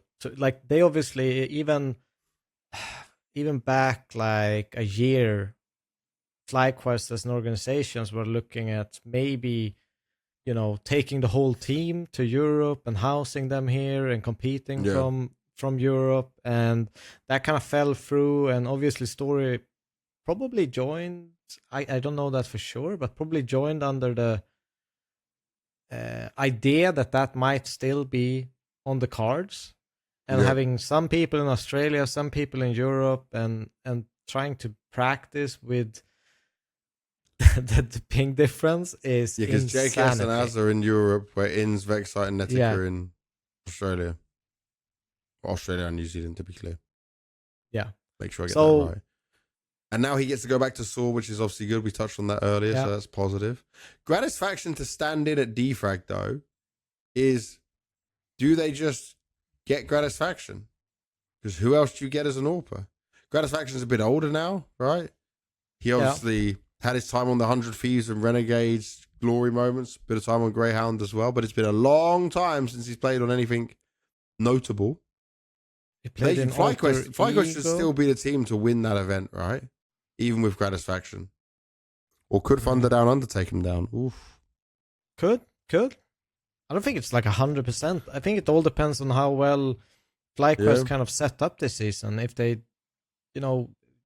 practicing from probably the regions that are the furthest apart in the entire world is probably not the ideal scenario you want to have for your team. Mm-hmm. Where not only if you want to wake up and practice, someone's fucking waking up at midnight to practice. Yeah. And obviously it's not only the Europe, ping, it's like you're legit destroying yourself. You're in a whole different world. Someone's getting fucked, like half the team is getting fucked, the other team is okay. Yeah. Well, let's see what FlyQuest can do. Let's see if Gratisfaction can pull anything off. If not, they're going to have to be looking for another AWPer from somewhere. But we know how hard it is to find AWPers right now. That's not easy. It's not easy at all. So, MOUZ, this gets interesting. We already know Jimfat went, then Brolan went. But they announced PR just yesterday. Dude, that was the out of left field move I was not expecting. Now, remember this. PR, at the beginning of his time on GamerLegion, was so good. Everyone was hyping him up like he's going to go to a better team for sure. Remember, he was a previous MOUZ NXT player. So he had nearly 2 years on MOUZ NXT. And now he's back to the main. I'd love to know if he had a buyback clause, you know? I'm pretty sure they have, right? He underperformed in GamerLegion once Ash went and once Stacks became his IGL. And he said it to me on interviews at events that I'm still trying to find my confidence with the way Stacks is calling. Like, it didn't suit him and he dropped off. He'd have some moments, but he wasn't the same player. So if MOUZ can bring him back, the thing is, MOUZ said and Cyclone said to me, they were looking for someone who can, like, bring the aura, you know, bring a boost of confidence to the team. PR's not quite that guy. And he's very young. He's only 18. He's on the start of his rookie career. But, bless you. But I will give it to him that this is a move that does excite me that they're making. You've just got Zelex and PR now who are very rookies with Zershan leading them. And Torsy's going to need to come back to form, man. Yeah, I mean, they needed a reset of 1-0. 1-0. Is it? Is it Kane? No, Gordon. Oh my god. It's happening. Well, let's speed up so you might enjoy this moment. But yeah, I like this MOUZ sign. This is good. I'm just worried about the inexperience for the team, but they've got a lot of VRS positions and points they can play with and build upon. And Cyclone's done good work for so long with young players coming up. So it's working out for MOUZ in general. The next three, not even close to being interesting. So I'm skipping them. Like, that's not even teams we talk about. Heroic, they've gone through a massive overhaul. Jesus. So is it Doto? Yeah, he comes in as the new head coach. They bench XFloud, which, okay, fair enough. They tried to bench him before. Youngster then steps down.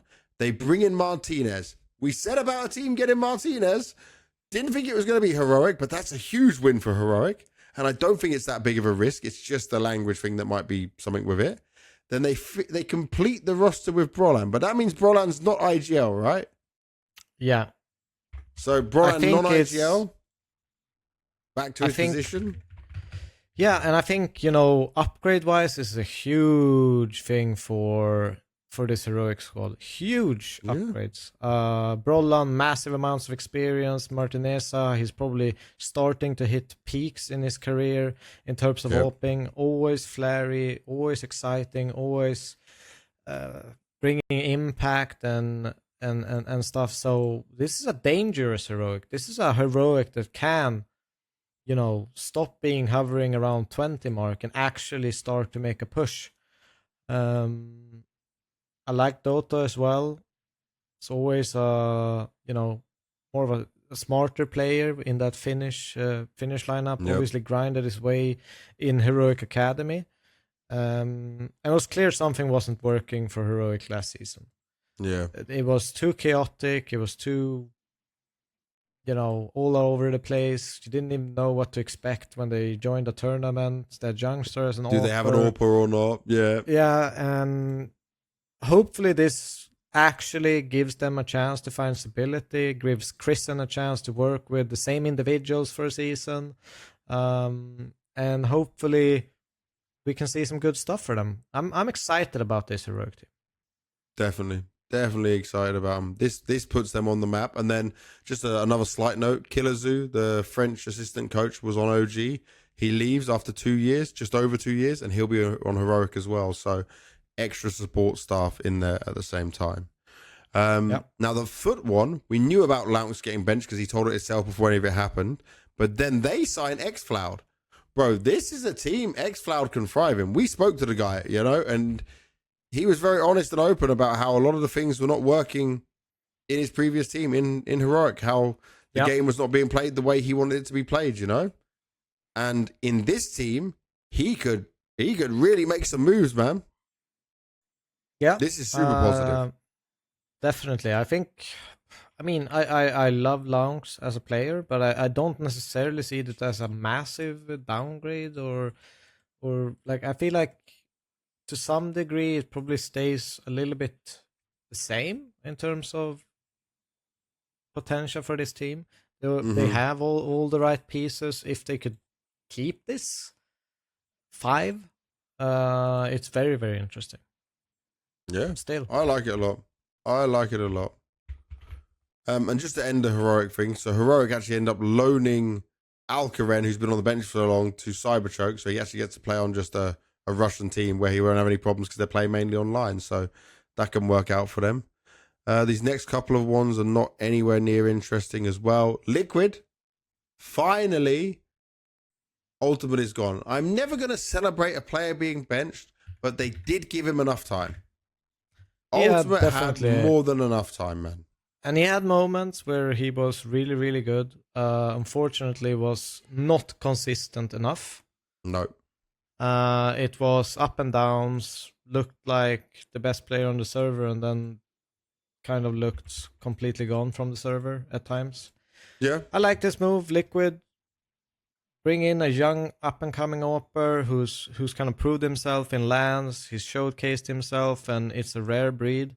In terms of AWPing position right now. So I think they're making a little bit of a gamble, but a gamble worth exploring in my eyes. I'm glad you said this because, you know, like if I'm looking at Jaboan and Jorko, yeah, both have had experience. Jorko even with some LAN experience as well. But I obviously, from what I'd seen of Jaboan, I was more hyped up. I mentioned it even before we saw any games of him playing on FaZe. For Jorko, I've seen him. I know he can shoot, but this is now, can you shoot under pressure and can you make this step up? So it is. I think it's a little bit more of a risk than the Jaboan move, but I like that Liquid's taking it because it's been too long that they wait these things out, you know? And they have suffered as a team and an organization for it, while you've got Elise in good form and Naf even playing better in recent times. So this is a step in the right direction. It's a Bulgarian AWPer, you know, they... Yeah, NA likes those, NA's always benefited from that, EG times of Cirque. So, next, NRG. Super interesting, because Hallzerk is reunited with Grim, and then George comes back in. Not sure about the George coming back in move. He's still a very young player. Yeah, he's only 23. Definitely got some skills in there. But does this fix their problems? I'm not too sure. OC had moments of being capable and good, but they've got this extra European spot with Bro not being there. So why not give Hallzerk a shot? But for me, Hallzerk, this is your last chance. You need to deliver. You need to dominate right now.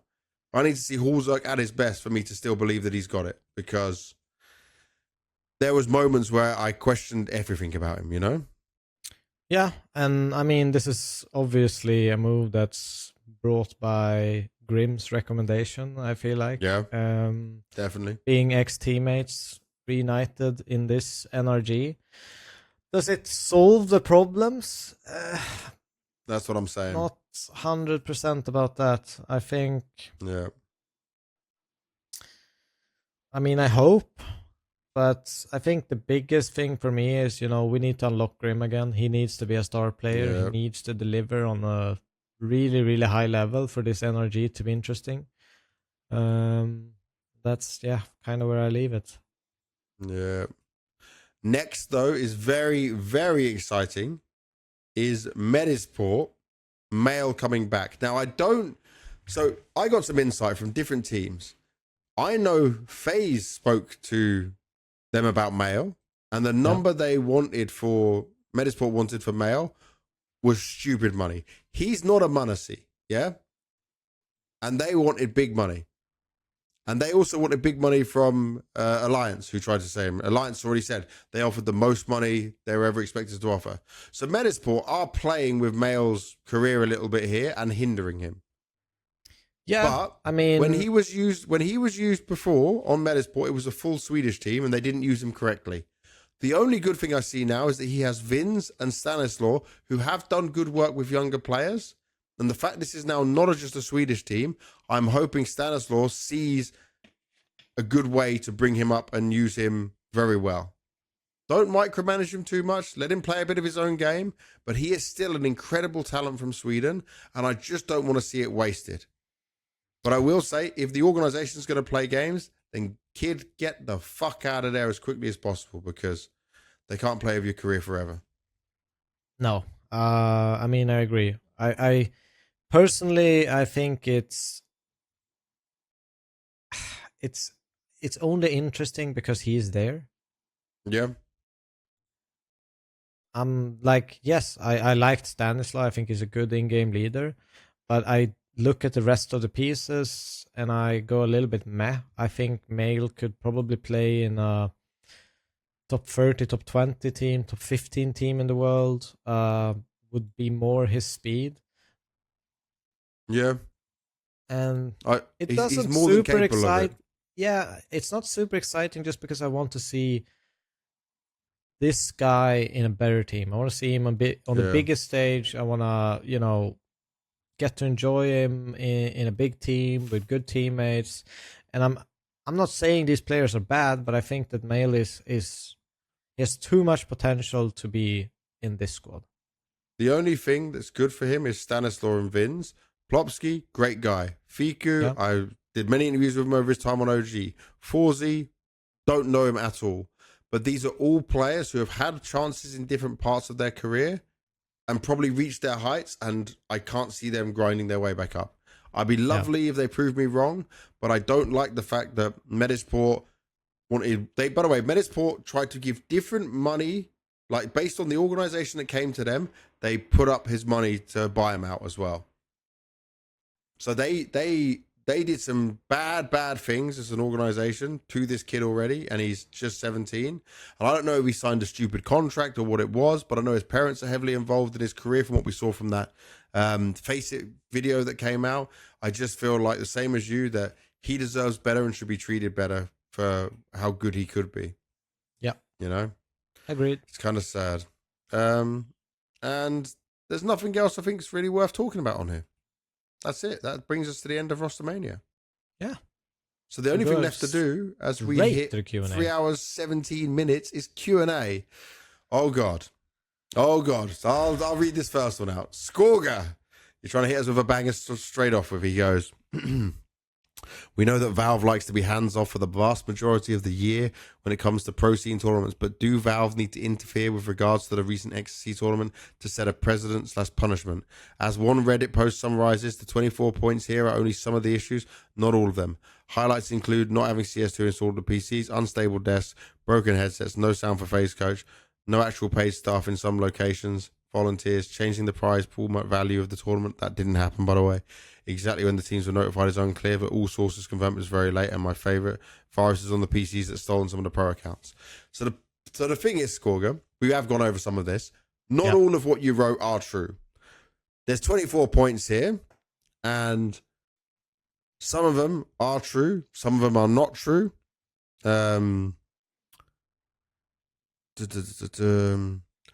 Marketed nationwide as a big event, but the broadcast is CN TikTok exclusive. That wasn't true. Is as everywhere, by the way. Kick bought rights, other countries bought rights, and Chinese community was one platform bought it, and then it was sold to other platforms later on. There is always number and marketing and stuff involved, but this stuff about exclusive and all this, not fully there. There's more to the story, more than I can know. I'm not there involved in selling XSE's rights. I don't know for the truths or not, but there are some games there. They only announced after the 30th when tickets were already sold, the highest tier tickets sold. This happens all the time, by the way. This is in every event from within China. They sell the signing sessions, so I have nothing else to say about that. I mean, I think we kind of cleared up this. We spent a lot of time talking about it. There's just even more here. Like, the event manager apologized to players worldwide, but remained silent on Chinese social media.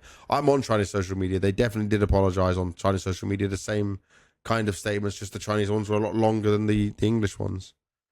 And also that they changed to 500k. That never happened. It wasn't changed. So I said on this already, I was worried that Valve would step in and say the event was no longer VRS. It got fixed by playoffs. It went to here. I do think Valve should be more hands-on, but they never are. And I do think, like we said, that it should have tiers of how these TOs can level up into it. So I don't know. There's nothing else really I can say.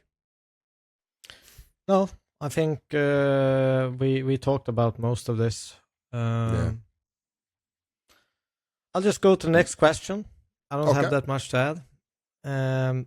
Psychological, subject to editing if we get news. Good name, by the way. Good name, but psychological. I love psychological.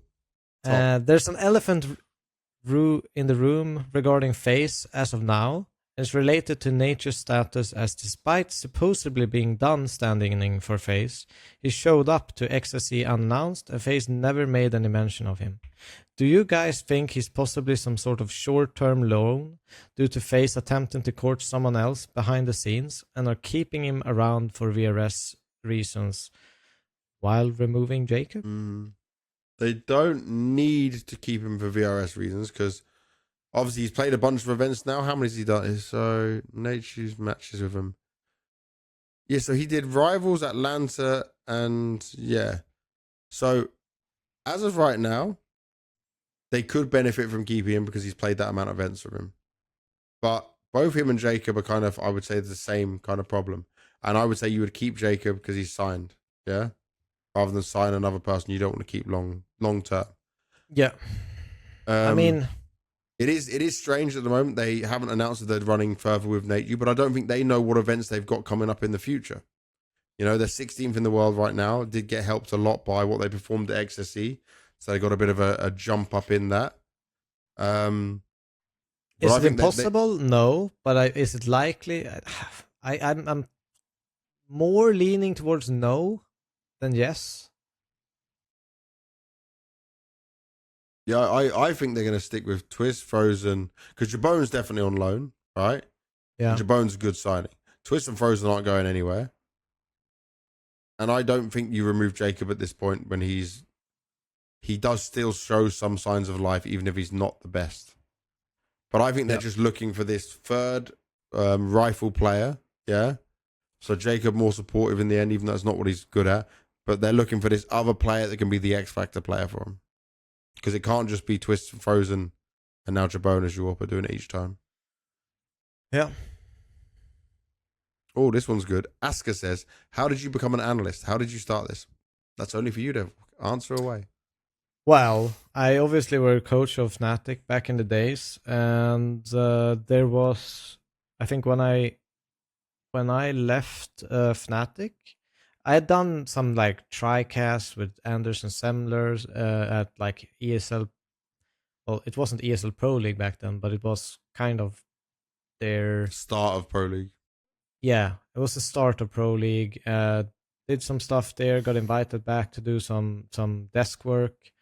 And yeah, that's kind of how it did end up, because back in the days, they just randomly kind of spoke to people of teams that either were eliminated or, you know, they would just ask one day, want to join for the broadcast randomly? And I was just like, yeah, sure. And that's kind of how it started. That's you in a nutshell. That's you at everything. Yeah. Like, yeah, okay, I'll do this. Why not? Let's give it a try. Yeah. Yeah, it's kind of easier for you, though, from being player, major champion, into coach, major champion, into analyst. Doing that stuff is no problem, right? For other people, it can be very hard on how you start him. Fantalk says, hey, you two, what's going to happen with GL? Someone like REZ should be on a lot of teams' radar, FaZe, Na'Vi, or Aurora next season. Have you heard anything about GL or REZ?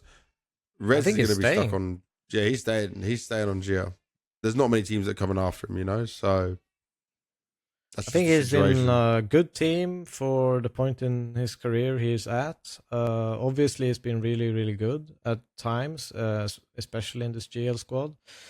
But yeah, I don't see him moving to a bigger team necessarily, even though he's been good. Yeah. Jaffa Cast next says, first of all, James, how was XSE? We've already got over all of that. And second question, Do you think FaZe should be bringing a dedicated IGL, as Twist seems to be more of a rifler than an IGL? I would also like to see that. I would quite happily like to see that Twist isn't IGL and they can bring in another IGL, but there's also IGLs. It's not very, it's not easy to do. Yeah. I mean, right now, I don't really see how they can change the path from Twist as IGL. It would be a complete revamp of the squad, and I think, doesn't make sense for me right now, even though I love him as a rifler. It's just too hard, right? It's to find a good IGL. It's just difficult. Yeah. Last question from Crow. You want to read it out? What games are you guys playing recently outside of CS? Dragon Ball. I play Deadlock. That's all I do. I have no time for CS at the moment because I'm traveling so much. So I'm just mobile Gekishin Squadra, and sometimes when I can be on my PC, Gekishin Squadra. Bit of RuneScape. I'm very just slowly. I played a game called Everything is Crab on Steam. What is that? What is it? Where do you find these random games? I've also played a game called Stone Shard, which is an Have you played that sheriff rifling game you told me about? I really wanted to play it. It looked amazing. Yes. How good is it? It was amazing. It's good. It's good. Far West. Far West. I need to get on that at some point. Yeah. Was it like good worth time? I think so, yeah. Oh man. Who'd you play it with? I played with Michael. Of course. Played it with a common friend of ours named Bogdan. Oh yeah. Yeah, it was us three. Nice. I need to get on that. It's fun. Yes. But you're very good at Deadlock. He's a grinder on Deadlock. Devilwalk could be competitive Deadlock player, I'm sure. Yeah, I'm hyping you up. Yeah. What's your highest rank so far? I've been Ascendant 6. I've never been Eternus, which is like the I don't know. Yeah, it's like the top 500 of Overwatch, or like that kind of stuff. I have been triple S rank in Dragon Ball. Or Grandmaster. Not got it yet anymore. If I could get Devilwalk on Dragon Ball committed, we would be triple S rank every season because he'd be a great support player. I know it for sure. Best support. All right. And also, our producer did remind us, he said, there are no unrelated questions, by the way, so you can ask whatever you want. Thank you very much for that, Crow. But this has been incredibly long. The football is on, and I need to make sure I go and help my wife with our son and get him ready for bed. Last is from Banks. Let's move fast. Lilia needs help. Fast. Exactly. That is my last ending to it. So this was episode 74 of the All About Counter-Strike podcast. Thank you very much for watching. Thank you for all the support. We are smashing it on views. Don't forget to hit subscribe, like, and drop a comment in there. Devil's really doing the love. I'm not even going to ask him to say anything else because we're done. The next episode will be just before Blast Bounty. See you soon.